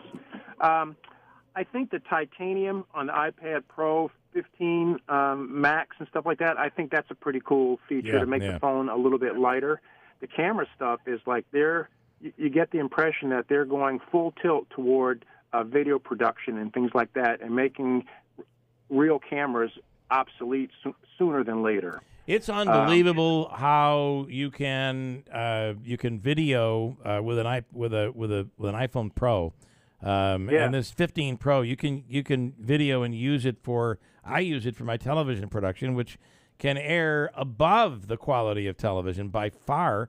You can shoot on this 15 and 8K, actually beyond that. And if you're shooting photography. You can shoot in the same quality as 35 millimeter with this new phone. It's unbelievable what you can do. Well, the zoom feature, for instance, they don't want the lens actually extending from the phone out. You don't want that. Right. So what they did was they made the zoom, the pattern of the focus to go through 4 or 5 different little lateral mirrors, moves, like lateral passes, things like that. So in effect, it's extending the zoom without actually extending the physical portion of the lens. It's ingenious. It is. It's really incredible. Yeah. And it'll basically cost you, although they say the 15 Pro versus the 14 Pro both start at the same price. Same thing with the Max. But they also came out with a new, you like the Ultra watch, right? My Ultra watch is my favorite device I own, period, bar none, possibly what I've ever owned in my life, besides my MacBook Pro 16-inch. But the one thing they still haven't fixed, and this lady, Deirdre, I can't think of her name, who's the Apple watch head honcho, I'm going to figure out a way to reach her and ask them, will you please fix this? And what it is, I don't know if you ever noticed, Bill, you wear an Apple Watch, right? Yes. So you ever notice, like, if you look at a message, open a message on your phone or your watch, it will mark it as read on the other device, correspondingly on the other device. Yes. However, if you delete a thread or a message on your watch or your phone, it doesn't do it correspondingly on the other device. It drives me nuts. Yeah, and there's no setting for that? That really surprises me that there's not a setting somewhere. Nope, it says mirror iPhone messages. It says mirror iPhone, but it really doesn't. And it's been like this for all of their watches. I've had just about all of them, and they just don't do it. And so, I wonder, I don't know. I'm telling you. I wonder if the latest software, by the way, you'll have a new software update coming on your phone, your watch, your iPad, your Apple TV. And by the way, some big changes on Apple TV I like coming up in the new software update. That will be out this coming Monday. You'll be able to update your phone, which really turns it, without buying a new phone, the update is free. It really turns it into a brand new phone. It's kind of cool. Yeah, it does. Yeah. The Apple Watch, I just did an update on that. I think it did it manually, automatically. I'm sorry. The other night I noticed that the new software was installed. So all right. Apparently, they are pushing them out, but there could be another one out next week, just like you say. Apple does that all the time. I believe there will be a complete the updates you're getting right now are security updates. It's like it seems like every week we're getting a new security update, which tells you, man, these hackers they're getting good. I remember back in the day, and I know you do as well, where Apple was it was top shelf, and it was like they had a security system where hackers would just focus on Android or Google products, and it's almost like Apple was excluded from that. Well, but you're right, we get updates all the time. The reason that they were excluded is because they weren't the number one company in the world.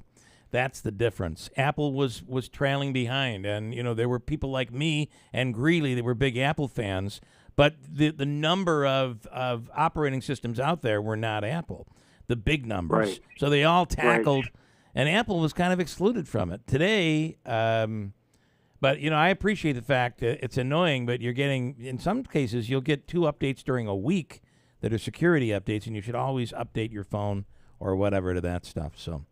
All right. Well, I'll take that any day of the week. I don't trust Android at all, and so I'm totally against Android devices. I don't use them. I kind of hate them.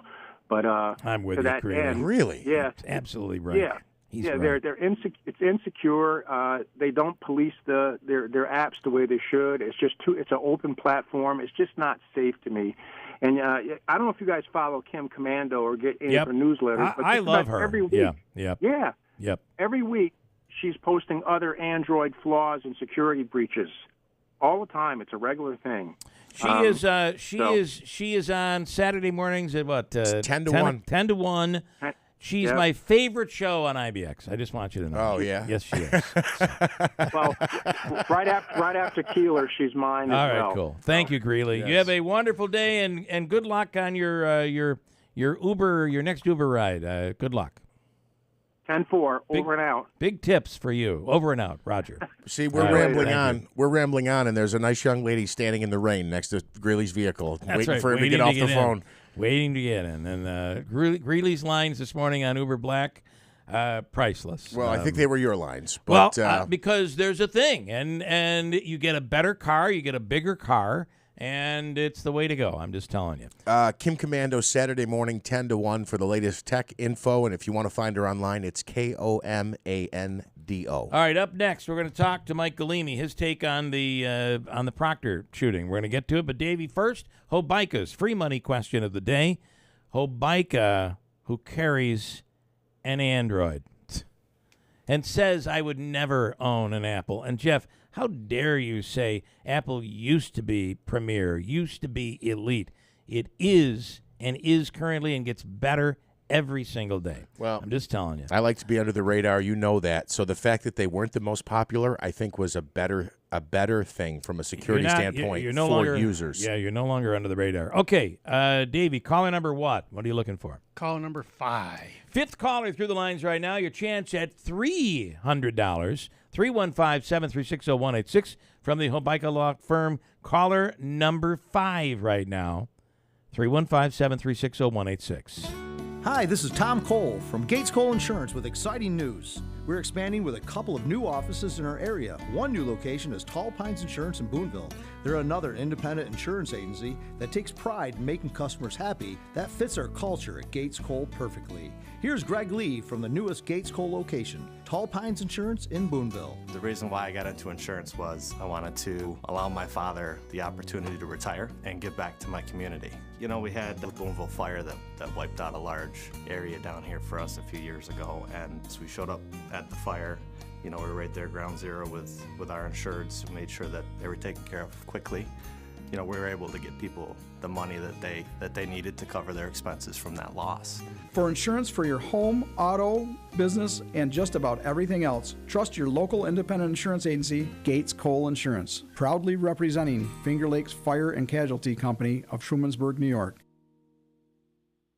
Innovation Refunds does not provide tax or legal advice. We work with an independent network of tax professionals and will share information with them to evaluate and process your claims. Terms and conditions apply. Ty is a paid spokesman. I'm Ty Burrell, actor and small business owner. You can trust Innovation Refunds with your small business's ERC claim because of their SOC 2 Type 1 security compliance. Without this, how can you be sure a company can protect your information? It's not like here on the radio, where all you need to be secure is a censor button. My password to my bank account is Ty's cool password 1. Uh-oh. Luckily, Innovation Refunds is more reliable. Go to innovationrefunds.com or call 1-843-REFUNDS to get started. Hey, did you know you can get credit on your taxes for making energy improvements to your home, like new windows? And the experts at New York Sash have all the information you need to take advantage. With the new energy rebates for 2023, you can get a tax credit of 30% off the cost of new windows. That's up to $600, but even better than that, for a limited time, New York Sash will match your window tax credit. Install brand new energy-efficient New York Sash brand windows in your home, get a credit on your taxes, and New York Sash will match it for you. But to claim the credit on your 2023 taxes, your new windows need to be installed by the end of the year, which means you need to call today to get into the schedule before time runs out. So contact New York Sash to find out how you can get brand new energy-efficient replacement windows. We highly recommend their windows. They are really a game changer when it comes to energy efficiency, ease of use, and cleaning and everything else. And right now you can get up to $1,200 back. Restrictions may apply. Visit the showroom or call 624-7344 for details. WIBX 950 and 106.9 FM. This is Keeler. Donna says, I had an Apple. I hated it. I gave it to my husband. He hated it. He gave it to my son. He hated it. We love Android.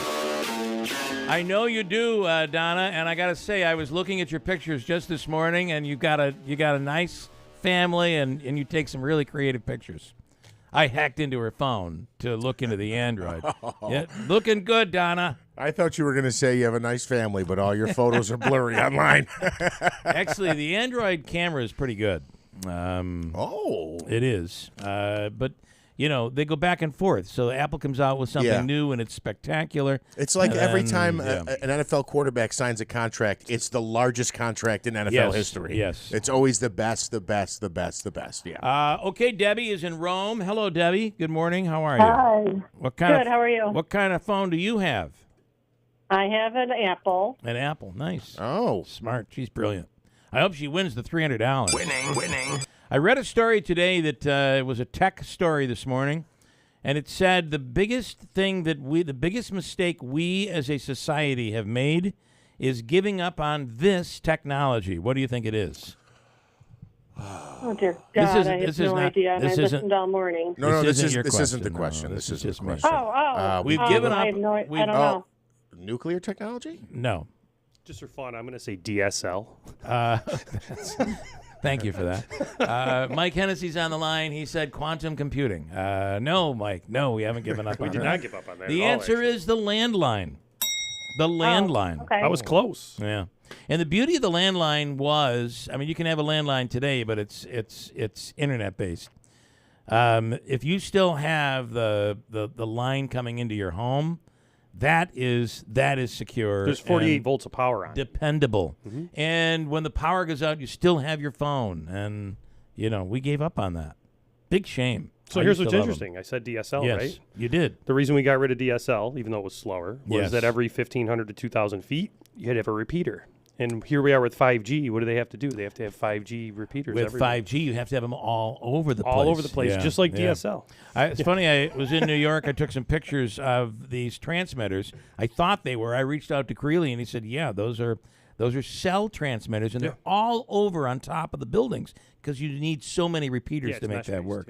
All right, Debbie, enough of this. We're going way down the wrong road. Let's give you a chance to walk away a winner here this morning of $300. Are you ready? I'm ready. All right, you have 7 seconds to answer this question, and here we go. This does involve something we've been talking about this morning. Here it is. The company Seamless would eventually become this popular company. Ready, go. Apple. No, think of delivery. Oh, Uber.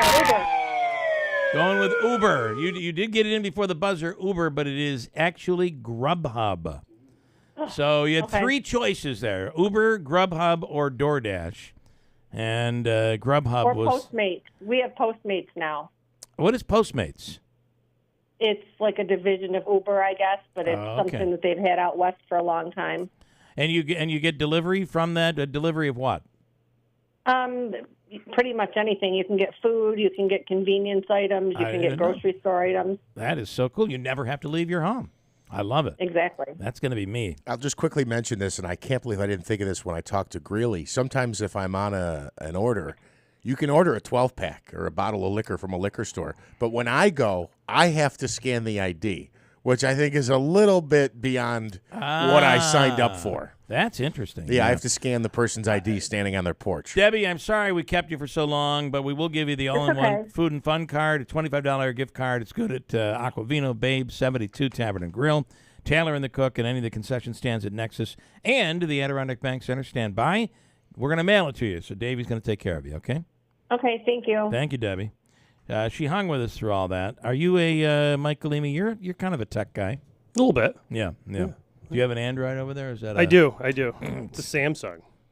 You know what's funny? You were talking about the viruses earlier, and the security. Mm-hmm. A lot of the reason Apple used to be left alone by the hackers is because they only had 5% of the market share. Yeah, that's what he was saying. That's what I said. Yeah. Now they're the top company in the world. Yeah, exactly. However, everyone's going to go after them. But I got to say, it's a better phone. It's a better quality. It has better security. It is the premium, which is why it costs you so much. I mean, you're paying for it. I mean, a new Apple 15, an iPhone 15 Pro, is going to cost you about $1,600. Man, that's just insane. I still buy used phones. Good morning, Mike Galimi. How are you doing? We want to have you in as in the capacity of being a mayoral candidate. Okay. And of course, you know what happened on Saturday, the shooting. I'm well aware. At Proctor. What's your take? And how would you handle it if you were currently mayor or you were mayor when that happened? All right, so first off, I want to establish that, I'm a Proctor grad. My wife's a Proctor grad. My kids are going to graduate from Proctor. My whole family. I've always been a huge supporter of the Utica schools, and it's very personal to me. To add to that, on Saturday, myself and one of the responding officers, we were watching our daughters on the Proctor gymnastics team at a gymnastics meet when he got the call. So this entire situation, not only is it personal to me because I'm a representative right now as council president, I'm a mayoral candidate, but I'm also a parent and someone who actually is going into this with my eyes open already. I didn't have the meeting yesterday because of all the events that are going on, but I had a meeting scheduled with Dr. Davis about these very things. We were going to talk about the safety, the security, and how we can do that moving forward. That meeting was obviously scheduled before this event. They have their hands full now, but I look forward to working with Dr. So you Davis had a meeting in the future. scheduled before this happened. Okay. And then so the shooting happened. Yes. How would I handle it as a mayor? Everything that happened from the moment this incident started, while it was a horrific incident, nothing short of a miracle that the security guard, Jeff Lynch, walked out of the hospital the other day. Yeah. But what I want the public to know is they had the Proctor football game secure. Okay, they did turn away that well, we that talked to Kathy Davis Yeah, about that. exactly. That the system in place actually worked. It did. However, we absolutely can and will be making these things better moving forward. Now, what I want to say about this incident, and if I was mayor, right now, the reason I didn't post about this, the reason I wasn't on my candidate page, the reason I wasn't clawing for interviews while they were doing this, people should have been doing the following three things: paying attention to the police chief, tuning into the school district and the superintendent, and if at all the mayor had to schedule any press conferences, that's where I wanted the public focused. Okay, that is where people's eyes should have been so they can be confident in the response. Now, the response over the weekend, they worked tirelessly. The school district and the police department and the city collaborated unbelievably so that Monday morning when I dropped my daughter off at Donovan, okay, I was absolutely confident that she was in good hands when she walked into that school, and they did a stellar job. So I have to commend all of them on that. Now, as a mayor moving forward, we've been addressing these things for years now. There are things that are absolute impediments in our community for policing that cause a situation where we are having a difficulty reigning in the streets. Okay, that's raise the age. That's of late the bail reform issues. Now, a lot of different people have been talking about those things. But then this incident brought up a much different light. All right, and I did communicate these things to, the assemblywoman, to the senator, before they went to Albany, to explain this to Albany, that what is going on is we have a block of information, okay, about actual offenders, gun offenders, repeat offenders, where we absolutely, because of raise the age, cannot communicate and collaborate based on who is walking in the halls, who is doing that. Now, the public's listening. These people were not Proctor students.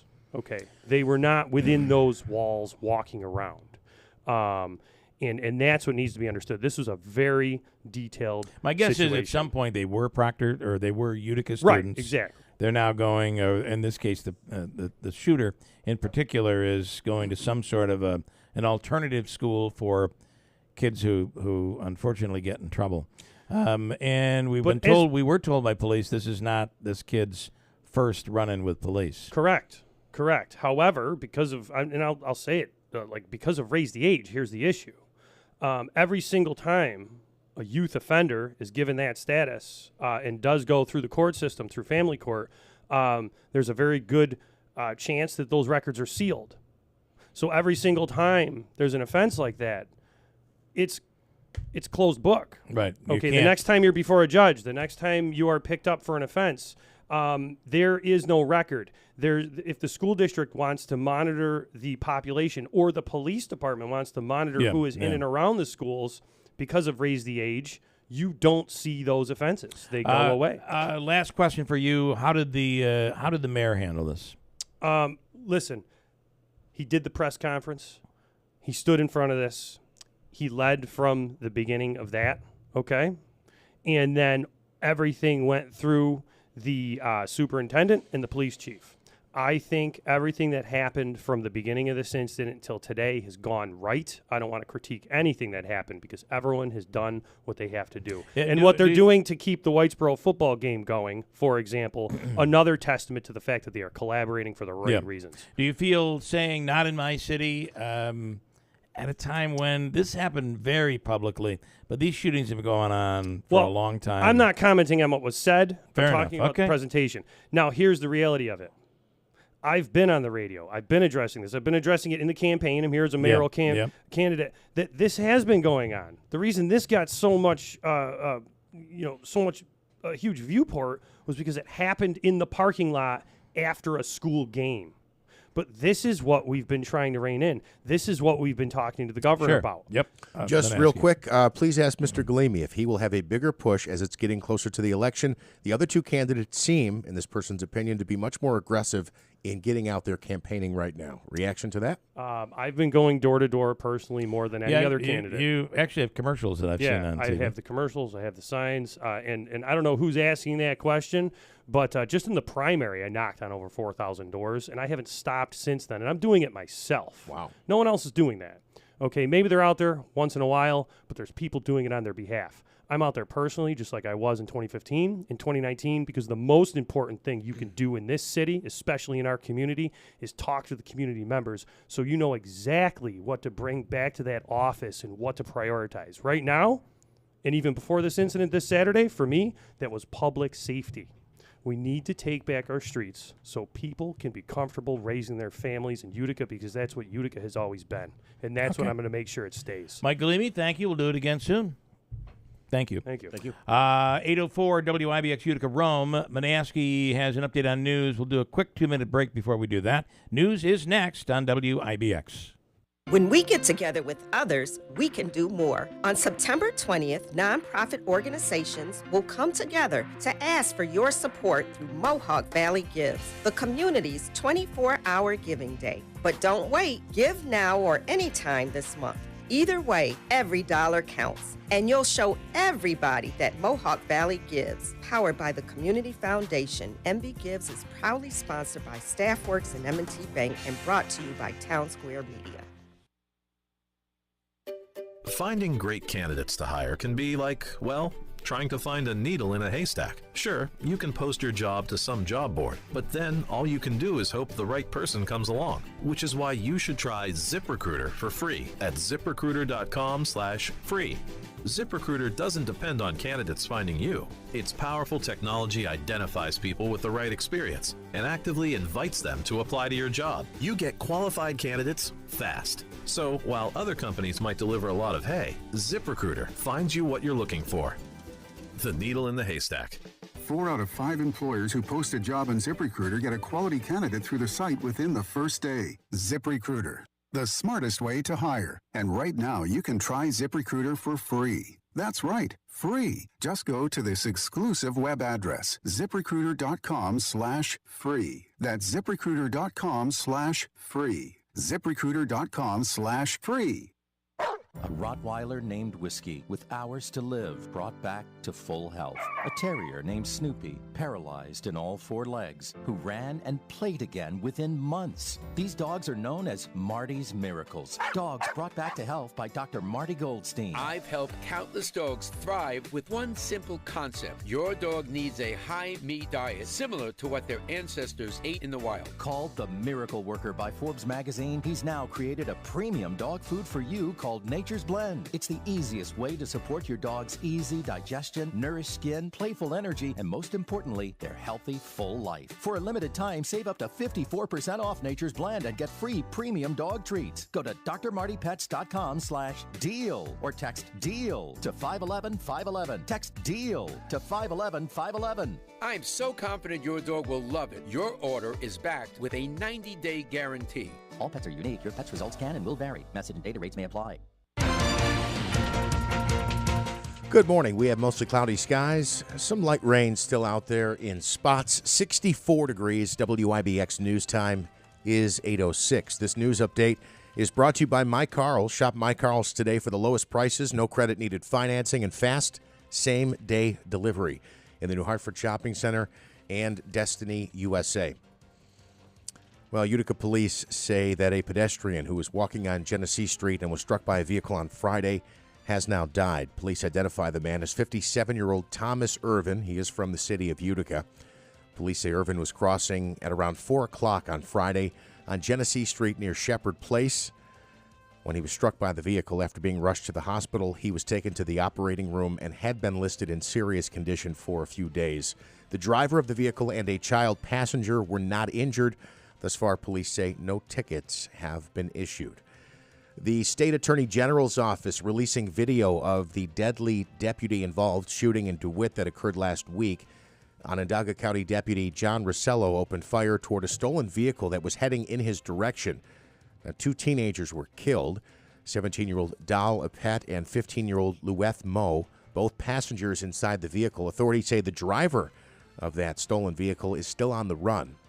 The incident was captured on a home security camera. The sheriff in Onondaga County, Toby Shelley, says he stands by Deputy Rossello's actions.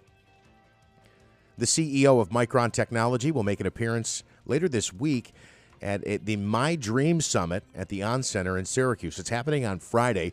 The title of his talk is Building a New Era of Opportunity for Central New York. Micron, of course, has announced plans to build a huge semiconductor manufacturing plant in Clay. Tickets for the event are $145. They can be bought online. Congresswoman Elise Stefanik says she is supporting an impeachment inquiry into President Biden. House Speaker Kevin McCarthy announced the inquiry yesterday, citing dealings that the president and his family have had with foreign companies and foreign governments. The Republican Stefanik put out a statement saying she's committed to ensuring the truth is uncovered in what she believes is a major political corruption and criminal scandal. The Bidens deny wrongdoing. And former Syracuse University and Buffalo Bills wide receiver Mike Williams has passed away. He was just 36 years old. Williams died yesterday in Tampa, days after being seriously injured in a construction accident that left him partially paralyzed. He grew up in Buffalo, played for the Syracuse Orange in 2006, 2007, and 2009. During his NFL career, he had over 3,000 yards and scored 20 touchdowns. Williams is still number 3 on the Orange all-time list of receiving touchdowns. Reports say the accident involved a construction site where he was performing electrical work. Another worker at the site dropped a steel beam. It struck him in the head, and he was on life support for several days last week. Ultimately was taken off life support, was able to breathe on his own, but did die from his injuries yesterday. WIBX News Time is 8:09. Some light rain out there this morning, but here's what we can expect later today. My Witness News Chief Meteorologist Craig Flint in the WIBX Weather Center. Today, rain and rumbles mainly south and east in the morning before tapering to spotty light rain showers. Clearing sky, cooler, but new spotty lake-enhanced rain shower by evening, high 67. Tonight, mostly clear, cooler, near 50. Tomorrow, breezy, cooler, spotty lake-enhanced rain shower early, then partly cloudy, near 65. For more near local forecast, tune to Eyewitness News at 6 on WUTR. I'm meteorologist Craig Flint on WIBX 950 and 106.9 FM. In sports, an MRI confirms what we all expected. Aaron Rodgers does have a torn Achilles. It's believed he's going to miss the entire rest of the season. And Zach Wilson is now back in the saddle as the Jets' #1 quarterback. The team declined to provide a timetable yesterday, but indicated their hope is that the star quarterback will stay with the team during his rehab. By the way, that Monday night game between the Jets and the Bills was the most watched Monday Night Football game in ESPN history. Now, I wonder if that factors in the audience on ABC. Is that only those watching on ESPN, or is that watching on both channels? It should include both. You'd think so, right? I believe so, yeah. The matchup between the Jets and Bills, of course, had more than 22.6 million viewers. The previous record was set during a 2009 game between the Vikings and Packers when Hall of Fame quarterback Brett Favre made his return to Lambeau Field. And he was playing against then Packers quarterback Aaron Rodgers. The Giants dodged a major bullet, although the news is not great. Left tackle Andrew Thomas has a hamstring injury. It's sore, but it's not believed to be a long-term injury. It's possible that he could miss some time. In other news, the G-Men hosted a pair of players for a workout Tuesday. They welcomed receiver and return specialist Andre Roberts and James Prochet for a visit. The Giants are 0-1 entering Sunday's game against the Cardinals to be played in Glendale, Arizona. The Yankees swept a doubleheader yesterday against the Red Sox, 3-2 and 4-1. That series resumes tonight at Fenway Park. The Mets have won 2 of their last 3. They beat the Diamondbacks 7-4 at Citi Field. More noteworthy, the Mets have a new team president of baseball operations. They've hired David Stearns. The 38-year-old had long been rumored to take over the Mets after stepping down as the Brewers president after last season.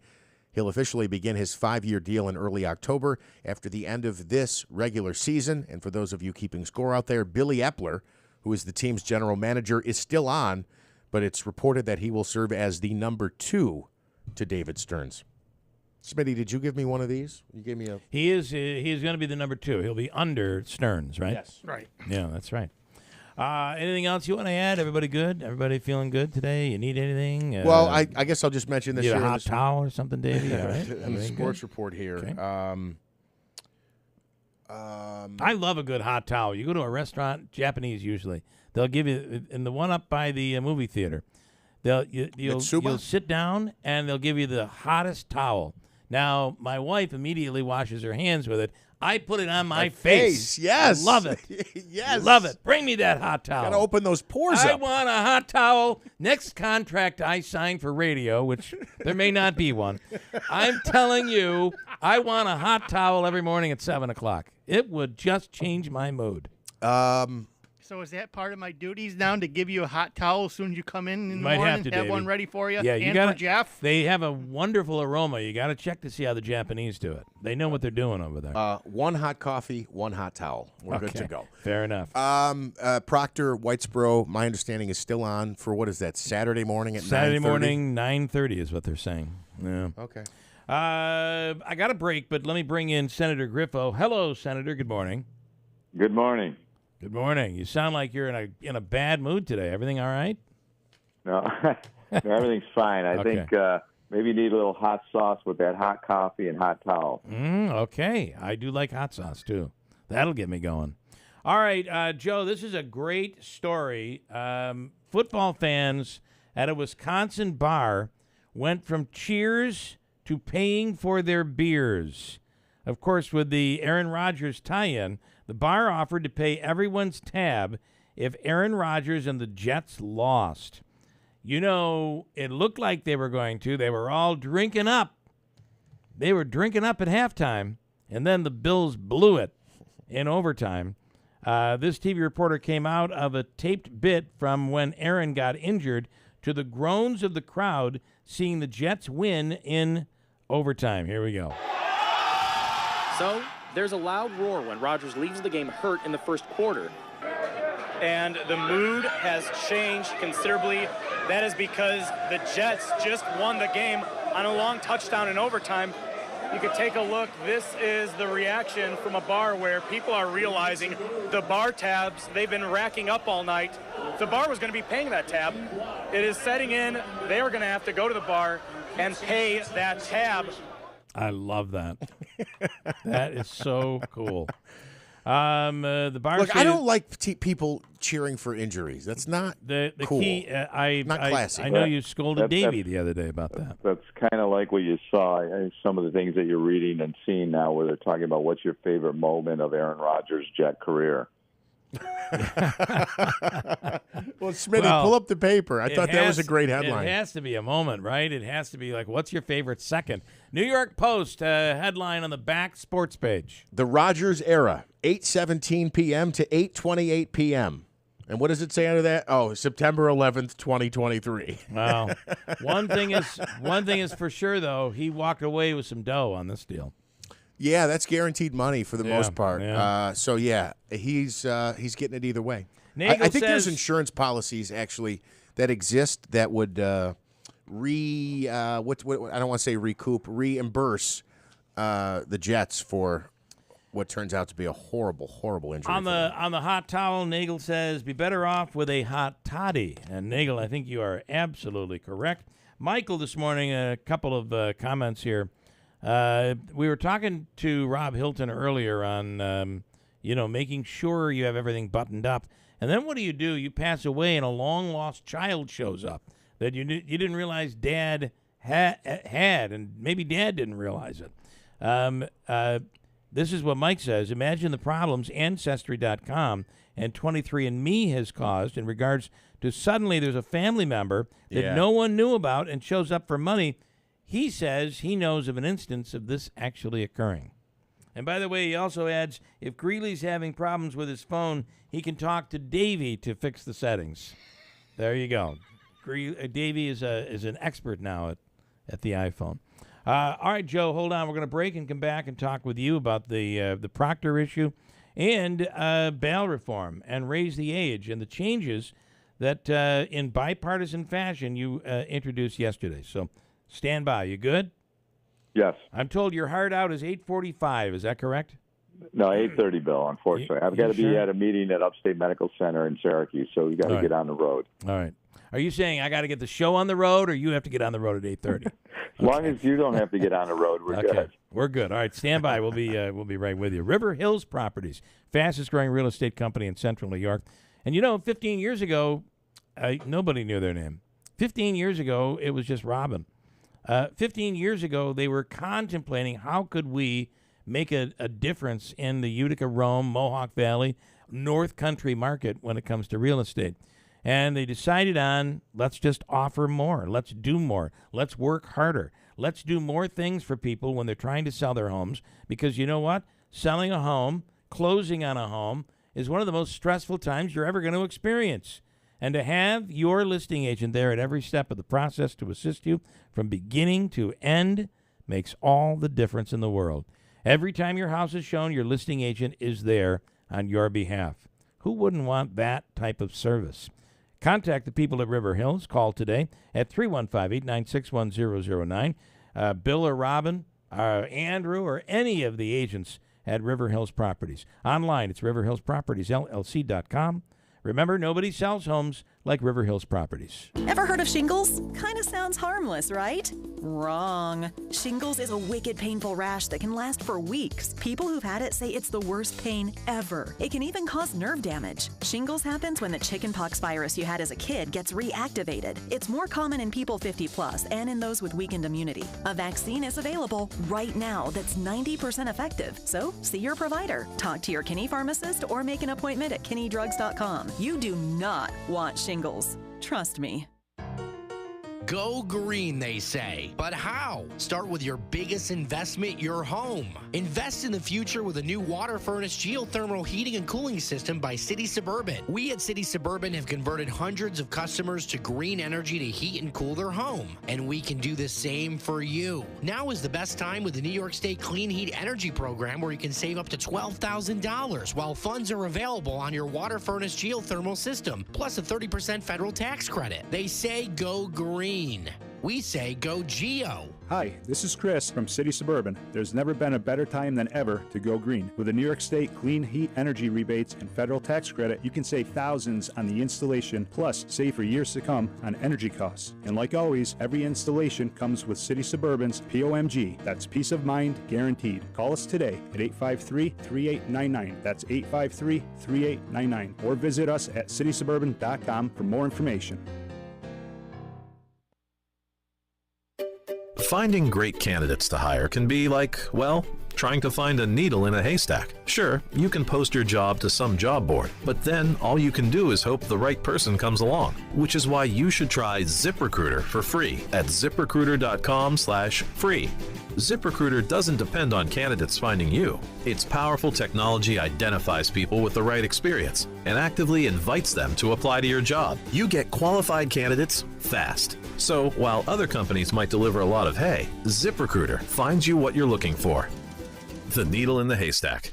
4 out of 5 employers who post a job on ZipRecruiter get a quality candidate through the site within the first day. ZipRecruiter, the smartest way to hire. And right now, you can try ZipRecruiter for free. That's right, free. Just go to this exclusive web address, ZipRecruiter.com/free. That's ZipRecruiter.com/free. ZipRecruiter.com/free. Hey, right now it's Steve Pawnee Mazda. The Move to Mazda sales event is back. And as a matter of fact, this week I'll be going because, my lease is coming to an end on my CX-9. And I'm going to take a look at the CX-90. Davey, have you seen this vehicle? Jeff, have you seen this vehicle? It's a beauty. And they have a hybrid version of it as well. I believe the way that it works on the CX-90 is you use all electric for 26 miles. And then it's a combination of electric and gas. So if you're driving in the city, you're basically good as long as you charge it every night. You'll never use gas. But if you need it, you have a full tank of gas to go on. I kind of like that as to where the technology is today, right? when you think about it. Yeah. Enjoy 2.9% APR financing on new 2023 Mazda CX-30s, CX-5s, and CX-50s. Save when you finance or lease your new award-winning Mazda during their Move to Mazda sales event with Ricky Z and everybody at Steep Pawnee Mazda. As Rick says, come in and let's make your deal on a new Mazda. From the dealership that's achieved first place nationally in customer satisfaction, where it's always easy to do business, Steep Pawnee Mazda, Commercial Drive in Yorkville. WIBX 950 and 106.9 FM. This is Keeler. All right, Senator Joe Griffo on the line right now. Joseph, good morning. Senator, good morning. Good morning, gentlemen. All right. So, first of all, your comments on what happened at Proctor on Saturday at the end of the football game. Well, first, I think we're very grateful because it's nothing short of a miracle that the security officer is safe and has made a good recovery, and I think that is so important right now. I also want to compliment all those on the ground, the law enforcement officials who responded, and the school officials. So we credit all of them with really doing what they have the responsibility to do, to serve and protect, and I think they did that. But we're facing a broken criminal justice system, Bill. We've talked about this before. And we need to crack down on illegal gun crime, not to go after law-abiding citizens. But when you look at the disastrous bail and discovery laws, the soft on-crime policies that are being proposed, like clean slate, things of that nature, the penalties for the inability to increase penalties on habitual repeat offenders that are having an impact on the quality and life of New Yorkers. We're not protecting victims. We're coddling criminals. So Marianne Buttonshine and I decided that enough is enough, and we need to have more accountability and a greater consequence. We appreciate County Executive Pacenti's presence and support and advocacy in trying to support what we believe are reasonable measures that we can now undertake that hopefully will serve as a deterrent. They are enhancing penalties for offenses at or near schools, expanding access to sealed juvenile delinquent records, including giving access to schools and law enforcement on these records which have been sealed, and removing and revising parts that raise the age that are tying the hands of the courts. Look, this is a cultural problem, a societal problem. I recognize that. We need to make reforms and improvements in our criminal justice system, but we need to do that by talking to people on the ground, the law enforcement officers, the criminal defense attorneys, the prosecutors, to find out judges, to find out what is the best way that we can and should approach this. We need to provide additional funding for mental health facilities and mental health programs, and to provide more resources, finances to hire more SROs. For instance, removing the cap on the earnings that currently exist for retired law enforcement officers who are on a pension, and get them into the system if they're willing and ready to do so. And we need to provide more resources for them. So that's everything in summary as to what we see and we believe should be done as a result of what took place, and what we continue to see perpetrated throughout our community and society. Senator, I commend you for coming up with these things and trying to push this forward, you and Assemblywoman Buttonshine. Let me ask you this. Knowing what the climate is like in Albany and with the majority party, why don't you just push the small thing, the little thing, and say, look, we have an example here where some action needs to be taken on this? When you're talking about increasing pay for SROs and things like that, I could see the Democrat-led legislature going, hey, cops get enough money, we're not, sending out a stiff arm to some of that stuff. Is this all in one bill, or is this a variety of legislation that you are pushing forward? Well, that's to be determined, Jeff, but your points are well made, and we can present this as a package of bills or as an omnibus bill. We're looking at that right now. Sometime when you give them a number of things and they tend to just put everything aside and hold in committee. Look, we just want to approach this with reasonable ideas and looking at this in a realistic fashion, and to say, like, for instance, if you commit a crime with a deadly weapon within now 1,000 feet of a school, you're charged with a felony. We want to expand that as we can see the perimeter of where this activity is taking place to like 3,000 feet. We want it to be a Class C felony if an adult provides a firearm to a minor. That's what a lot of people are doing to take advantage of the laws that exist and to avoid prosecution, because they'll recruit and let younger people do the things that they may have done, particularly when you look at gang-related activity. We want to make sure those records that are now sealed, that if you have somebody that's attending your school that has had problems in the past, the school officials and law enforcement need to know that. And we also want to, right now, the law says if you display a gun, it's a more serious offense. We want to add that if you possess a gun, it should be a more serious offense, regardless of whether you're brandishing the gun or not, but you have that on you, so that is a problem. So Jeff, I think we can look at this as a package, and we are going to look at this holistically, because we're trying to say that there are a number of elements that have to be addressed. As I indicated to you before, some of this is more of a societal challenge that we're all facing, not only here in our area, but across the state and even across the nation. And we've got to come together to figure out common sense solutions. What about if you commit a crime with a deadly weapon, shouldn't that be the maximum possible penalty, whether or not you're near a school? Well, I agree with that. I would look at that. But again, Bill, we're trying to do something here to win support. Yeah. And I know that we have a lot of philosophical and ideological differences in the state government at this point in time. As I told you, they're proposing clean slate, which will wipe everybody's records clean. So the mindset is not where I believe we need to be. I know that we need criminal justice reform, and I said I think we should begin this by getting the input of the professionals who are involved every day in dealing with criminal justice issues. But we don't do that, unfortunately, in the state capitol. Legislators go there and pontificate and have a philosophical perspective, which I respect.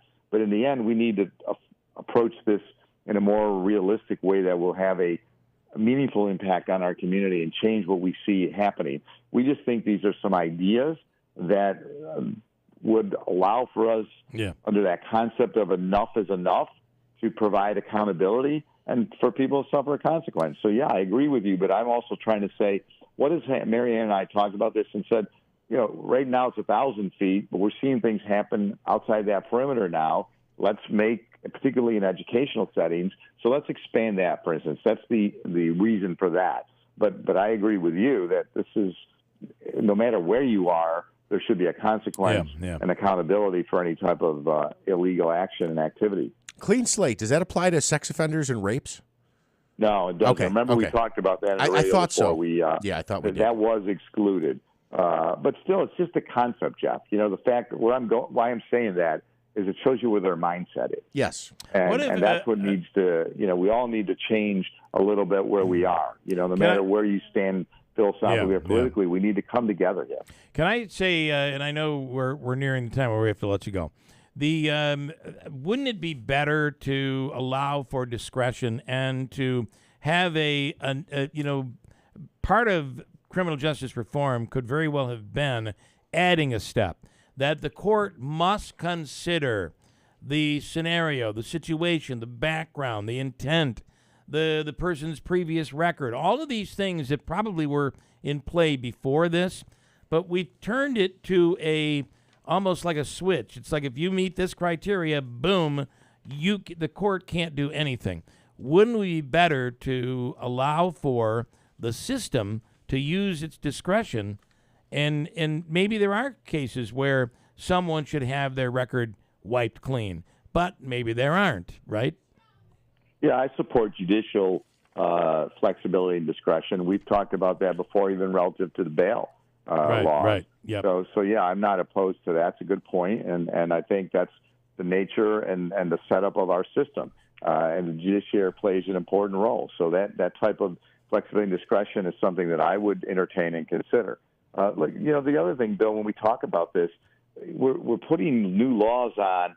The proposals we're making would provide for accountability and consequence for illegal activity. But we're putting all these laws on and making it much more difficult for law-abiding citizens right now, particularly when you look at firearms. what we need to do is look at greater efforts on illegal sort of gun interdiction efforts to go after the illegal guns, the stolen firearms, things of that nature. And we just don't seem to be going in the direction that we need to in order to, in my opinion, comprehensively address this problem. Okay, now when you said your hard out is 8:30, do you like buffer, leave like a 5-minute buffer, or was that like real? He's been around the block with you enough times. I can't speed on the throughway. You know that. You're Bill. right. I mean, unless I'm with a certain individual that I know, other than that, I try to make sure we're complying with all the. I can't imagine. Just so you know, what I'm doing is we're meeting, and that's why I'm on my way to Syracuse shortly, and we've tried to regionally support our medical center. Obviously, in Syracuse, we support our hospitals here, but the Upstate Medical Center, there's only 3 of them in the state: Upstate, Downstate, and Stony Brook. We want to make I'm meeting with their CEO and their president of the university there to make sure from a regional perspective that we all make sure the Upstate Medical Center is receiving the same type of resources and attention that we see at the Downstate Medical Center, so that there's parity here. Okay, fair enough. All right, Joe, we appreciate the time. Thank you so much. All right, take care, guys. Safe Bye. travels. Okay, don't speed. During our interview here, Lance and Lee chimed in. When we come back, I'll tell you what I think of what he had to say. I just don't know sometimes. You can pelt people with criticism, and you can be critical of things people do, but I don't know what he expects from this situation. So we'll get to that. We'll hear from Lance and Lee coming up. Listen, would you like to win a 3-month supply of, actually I believe it's a 4-month supply of chemicals and supplies for a hot tub or a spa? You can do it. If you have a hot tub, this is a great opportunity for you.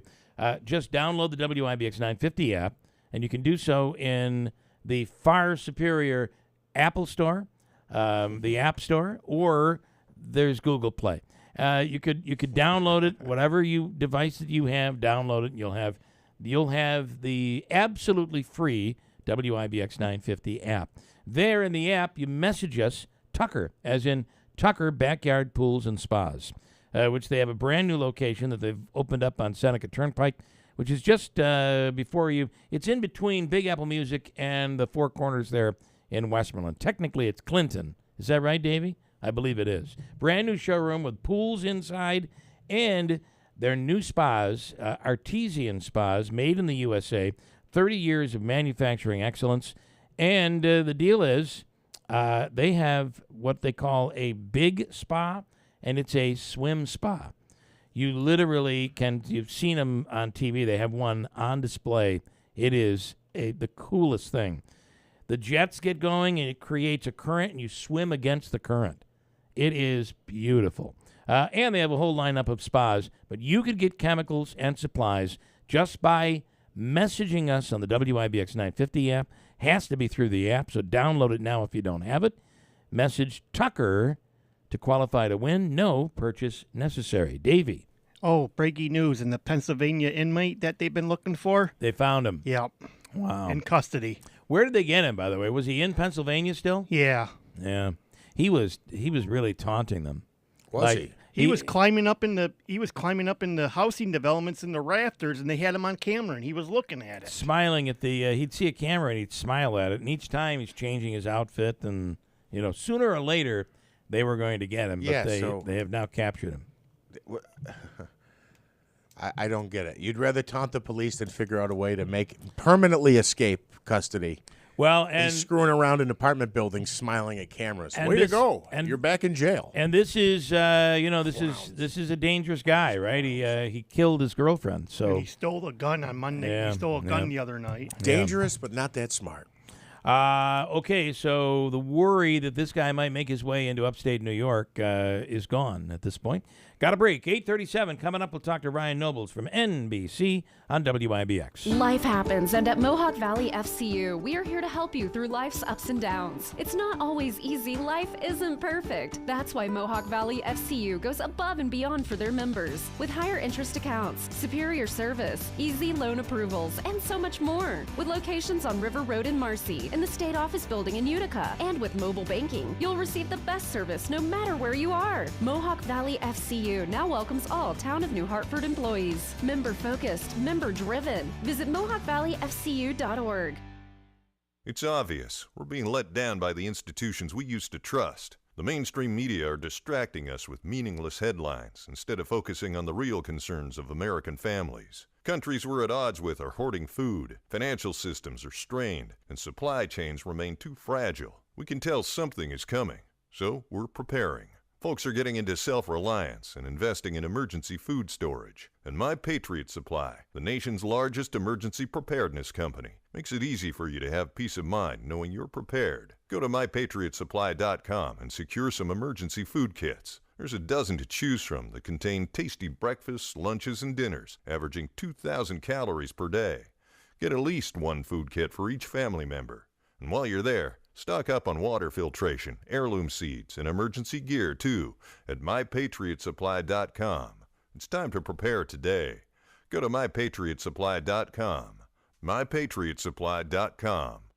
I'm Ty Burrell, actor and small business owner. I'm going to show you my steps for making the perfect radio ad. This one's about innovation refunds and the ERC. First step, be relatable. I like pizza and puppies. 2, cold hard info. The ERC is a tax credit for eligible businesses that kept employees on payroll in 2020 and 2021. So if you qualify, Innovation Refunds network of independent tax attorneys could help you claim it. 3, go to innovationrefunds.com or call 1-843-REFUNDS. Innovation Refunds does not provide tax or legal advice. We work with an independent network of tax professionals. Terms and conditions apply. Ty is a paid spokesman. I'm Irene Kurtelowitz, and I've been a hospice nurse for over 32 years. My passion and my love is to take care of our hospice patients and families who are at home surrounded by the people and the things they love most. Our hospice team brings comfort, continuity, dignity, and compassion 24 hours a day, 7 days a week. The patient and their caregiver never need to feel alone. We are just a phone call away. Family members always want the best of care for their loved one. And one of the things hospice affords me is the opportunity to go above and beyond the normal care that a person could receive. My position allows me to provide quality care to the patient and provide much needed support to the family. Patients do not want to leave the comfort of their home and their loved ones. We all know there is no place like home, and it is our privilege and honor to care for them wherever they call home. I encourage anyone who could benefit from our services to call today. Hospice and palliative care. When you need us most. Paid for by ERC Business Solutions. The following is a public notice for business owners affected by COVID-19. Due to the recent expansion of the Employee Retention Tax Credit, you may be eligible to receive compensation of up to $26,000 per employee on your payroll throughout 2020 and 21. However, time is running out for you to apply for this credit. At ERC Business Solutions, we make it simple. To encourage as many business people as possible to take advantage of this program before the window closes, a toll-free telephone number has been established for you to rapidly check your eligibility. There are no application fees, and the average call takes less than 8 minutes. That number is 888-449-3604. 888-449-3604. To see if you qualify to receive a check from the U.S. Treasury Department for up to $26,000 per employee before the program ends, call 888-449-3604. A team of ERC specialists are awaiting your call at 888-449-3604. Once again, 888-449-3604. Hey, the Falcon Clinic in Washington Mills is accepting new patients right now. The Falcon Clinic is the area's premier osteopathic medical clinic. If you're having an issue and you're getting nowhere, you need a second opinion, you need a new family doctor, it's the Falcon Clinic in Washington Mills. We've used them. I've used them. Dr. Shemaleski, Dr. Zielinski, also on staff, Dr. Kosminski, all under one roof. And it takes an osteopathic approach. It might mean medicine. It might mean less medicine than you're currently taking. And certain things that you can do that can assist you in fixing your issue, whatever it might be. It's the osteopathic approach to medicine.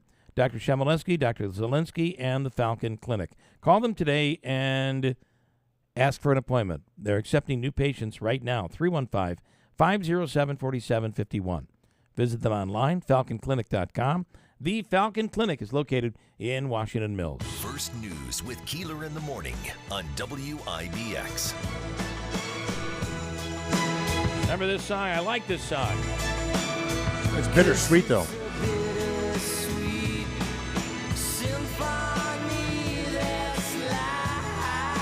It is a bit bittersweet. Then there's this one. Ladies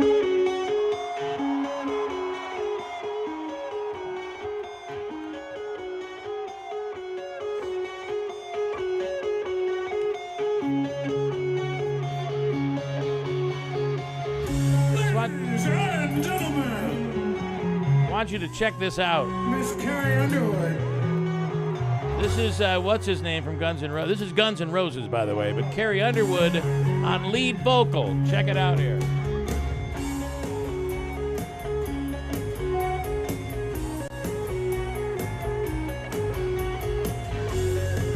This is one of Ryan Noble's, he plays guitar. It's one of his big hits.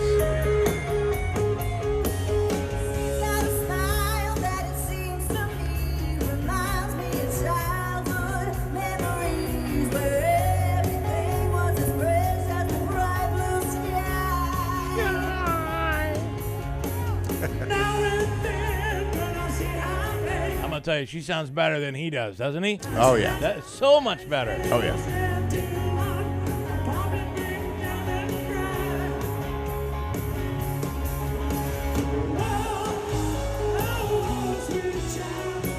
I'm watching a video. This is on YouTube.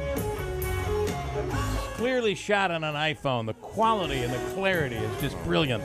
Goodness. Anyway, Carrie Underwood will be, I believe, on NBC tomorrow during the Today Show. I think she's performing out there, Rockefeller Plaza. But Friday night, she'll be up at the Turning Stone. Big show. And there are still some tickets available. Not a hotel room to be found. I was looking. I want to use this maybe as a segue into Ryan and get his thoughts on it, but I said I would address this before the break. This is Lance and Lee. He sent 2 messages now.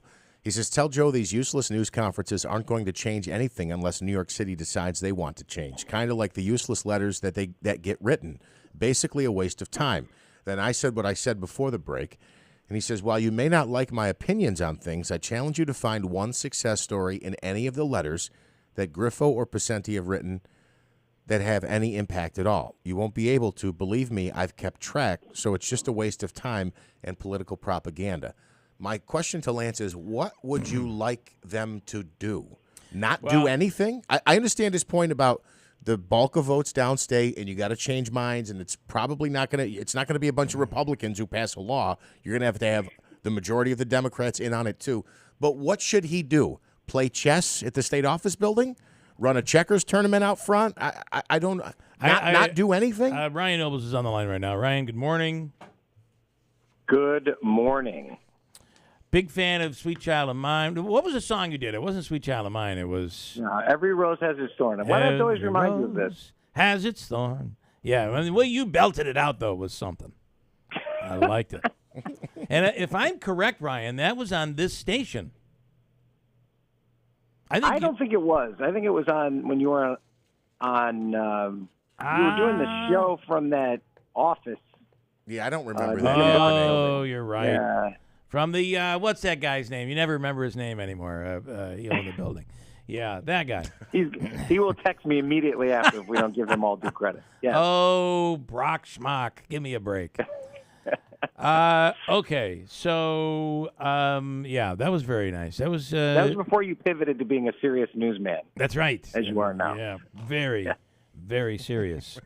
Okay, what's your take? I mean, listen, you worked in Albany. I get it, but Jeff is right. What are you supposed to? That's going in a promo. You're supposed to just sit there and do nothing. You got, and the only means you have as especially Joe in the minority, and he did the right thing by bringing Marianne in, so he brings in a Democrat, and he's making these proposals. Something has to be done. Ryan, of course, I'm sure you're familiar with the fact that there was a security guard at a Proctor football game who was shot in the back of the head on Saturday. Thankfully, he's going to be, he is okay. He's been discharged. But he's going to have a long recovery through all of this. And, with bail reform and with raise the age, these are all concepts that come from a good place. This is what, and I know there'll be Republicans that are arguing with me about this, but there's always a story somewhere where some kid got locked up for 20 years and he did practically nothing. Right. We have to do something to fix that.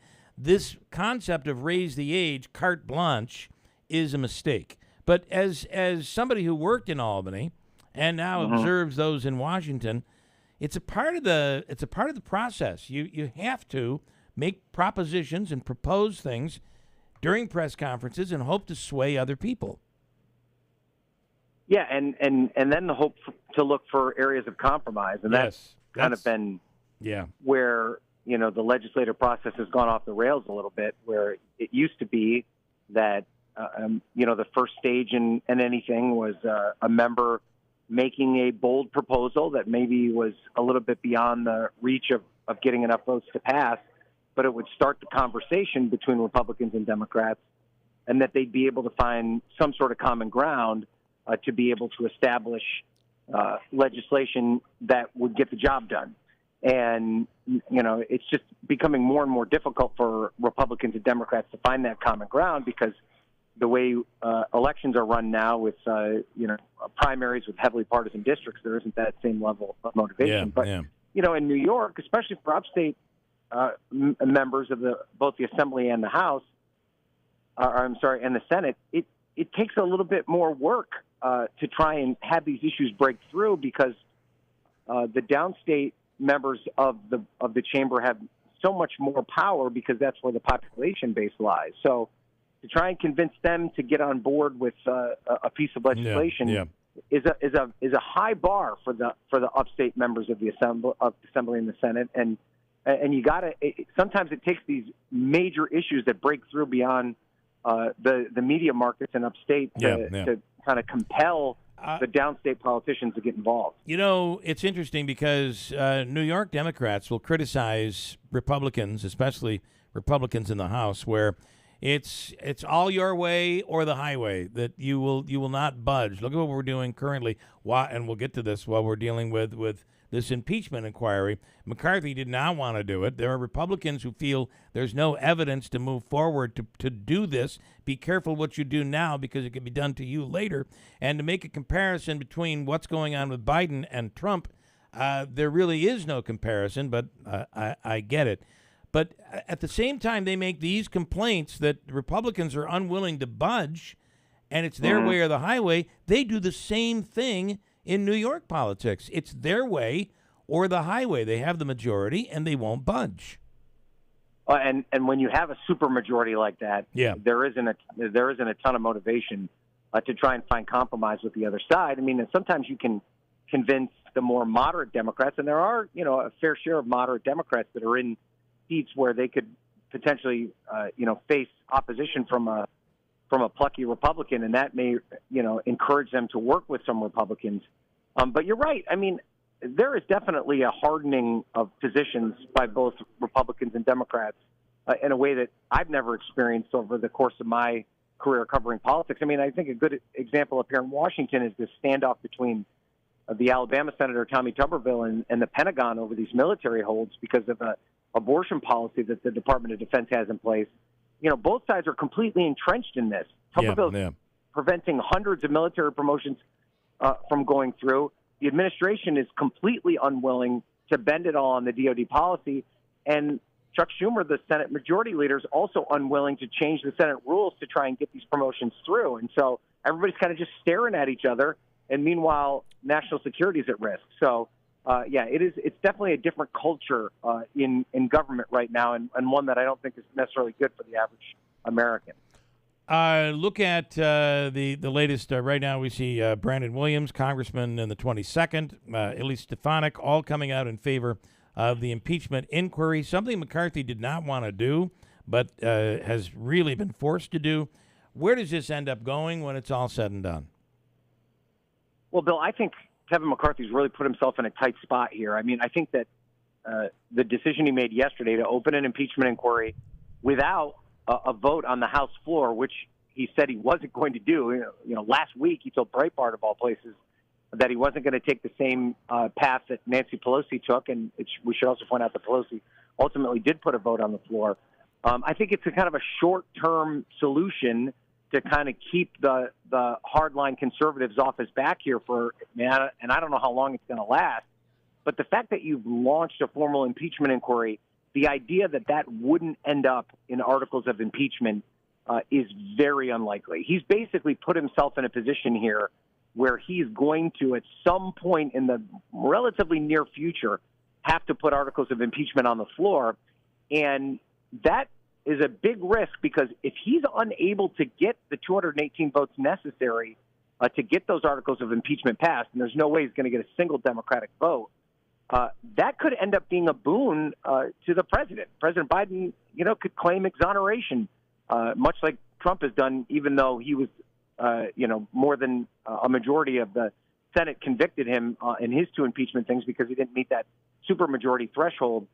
He was able to escape being convicted in these cases. So, and I still think that there are a lot of squishy moderate Republicans, particularly in your neck of the woods, that are very nervous about the idea of actually formally impeaching Joe Biden. They'll allow and put out press releases that kind of say, we want the investigation to continue. There's a lot of smoke here. We need to figure out more. But it can't be enough just to say that you're going to do this and then not do the actual articles of impeachment, because that could come back to haunt it. Your point's well taken on the Republicans who don't want to fully commit to that because they're afraid of the backlash in winning a reelection. And it's unfortunate that that's the reality that we live in, where it's not about what someone thinks is right or wrong. It's which way, how does that affect me in my bid for reelection? Let me ask you, though, you said, well, your point well taken on the Republicans, you said you didn't think any Democrats would vote for this. I'm just asking if there's information presented, because there have been reports that former Hunter Biden associates say money was kicked up to Joe Biden, the father, and Jeff, be careful how far you go down this road. Go ahead. That's not true. That's not true. That's not true. They don't say that the references to the big guy were Joe. They don't know that. They've said that there were references made to the big guy. There's none of. In fact, Devin Archer, who is the main Hunter Biden business associate, who testified about the 20 times that Biden was on phone calls, specifically said later on in that same transcribed interview that he had no knowledge of the president financially benefiting from any of Hunter Biden's business dealings. Well, just one more. Oh, go ahead. I'll let you finish. So, yes, I mean, there's certainly inferences to the then vice president at the time, but there's no evidence at all yet. I put the caveat of yet in there, that money ever changed hands from a company like Burisma or the Chinese companies that ended up in Joe Biden's bank account. Now, if they subpoena these bank records and then they're able to track that definitively to the president, maybe that changes things. But you have to keep in mind that trading on the name of your father, while ethically questionable and certainly raises suspicions, and something that a myriad of other presidential family members have done over history, including those by the last name of Kushner and Trump, and Bush. There's nothing technically illegal about that, especially if there isn't concrete evidence that the vice president used his influence as the vice president to help these businesses thrive or get some sort of special treatment. What be careful about that. What do the Bush daughters do? Not the daughters. I believe we live in a world where I don't know what is true and what I can believe. The Bush son, I think there's a Bush brother that has been accused of trading on the family name. Also the Bush who became president, the younger one, was on boards of oil companies when his father was the president. I want to go back to the time that Billy Carter got drunk in Boonville, New York, and got arrested. If you don't think he said, I just talked to Jimmy, he's going to come after you people. He said that. Yeah. So the problem comes in is when you listen carefully to someone's statement, it's like it isn't I know they did it. It's I believe there's something there. Right. I believe that they did something. And the problem is you still need evidence. And in an impeachment inquiry and ultimately an impeachment, you got to have evidence. And Can I just one follow-up? This is dangerous to go down this road, I feel. And, Republicans will say it was dangerous to go down the road of impeaching Donald Trump. Just one follow-up. Again, and we live in a world where I can't tell you what I think is true and what's not true. I have read reports, allegedly, that when Joe Biden was the vice president, some of these businesses that were paying Hunter and Devin Archer had multiple trips to the White House. And that strikes me as odd. I don't know that anybody who's comfortable with that. I don't know if it's true. Ryan, take the last word on this because I'm going to have to go here. No, I think, there's smoke, right? And they're going to let this inquiry play itself out. But, I talked to Tommy Tuberville yesterday, and he said they need to have something ironclad. They don't have ironclad right now.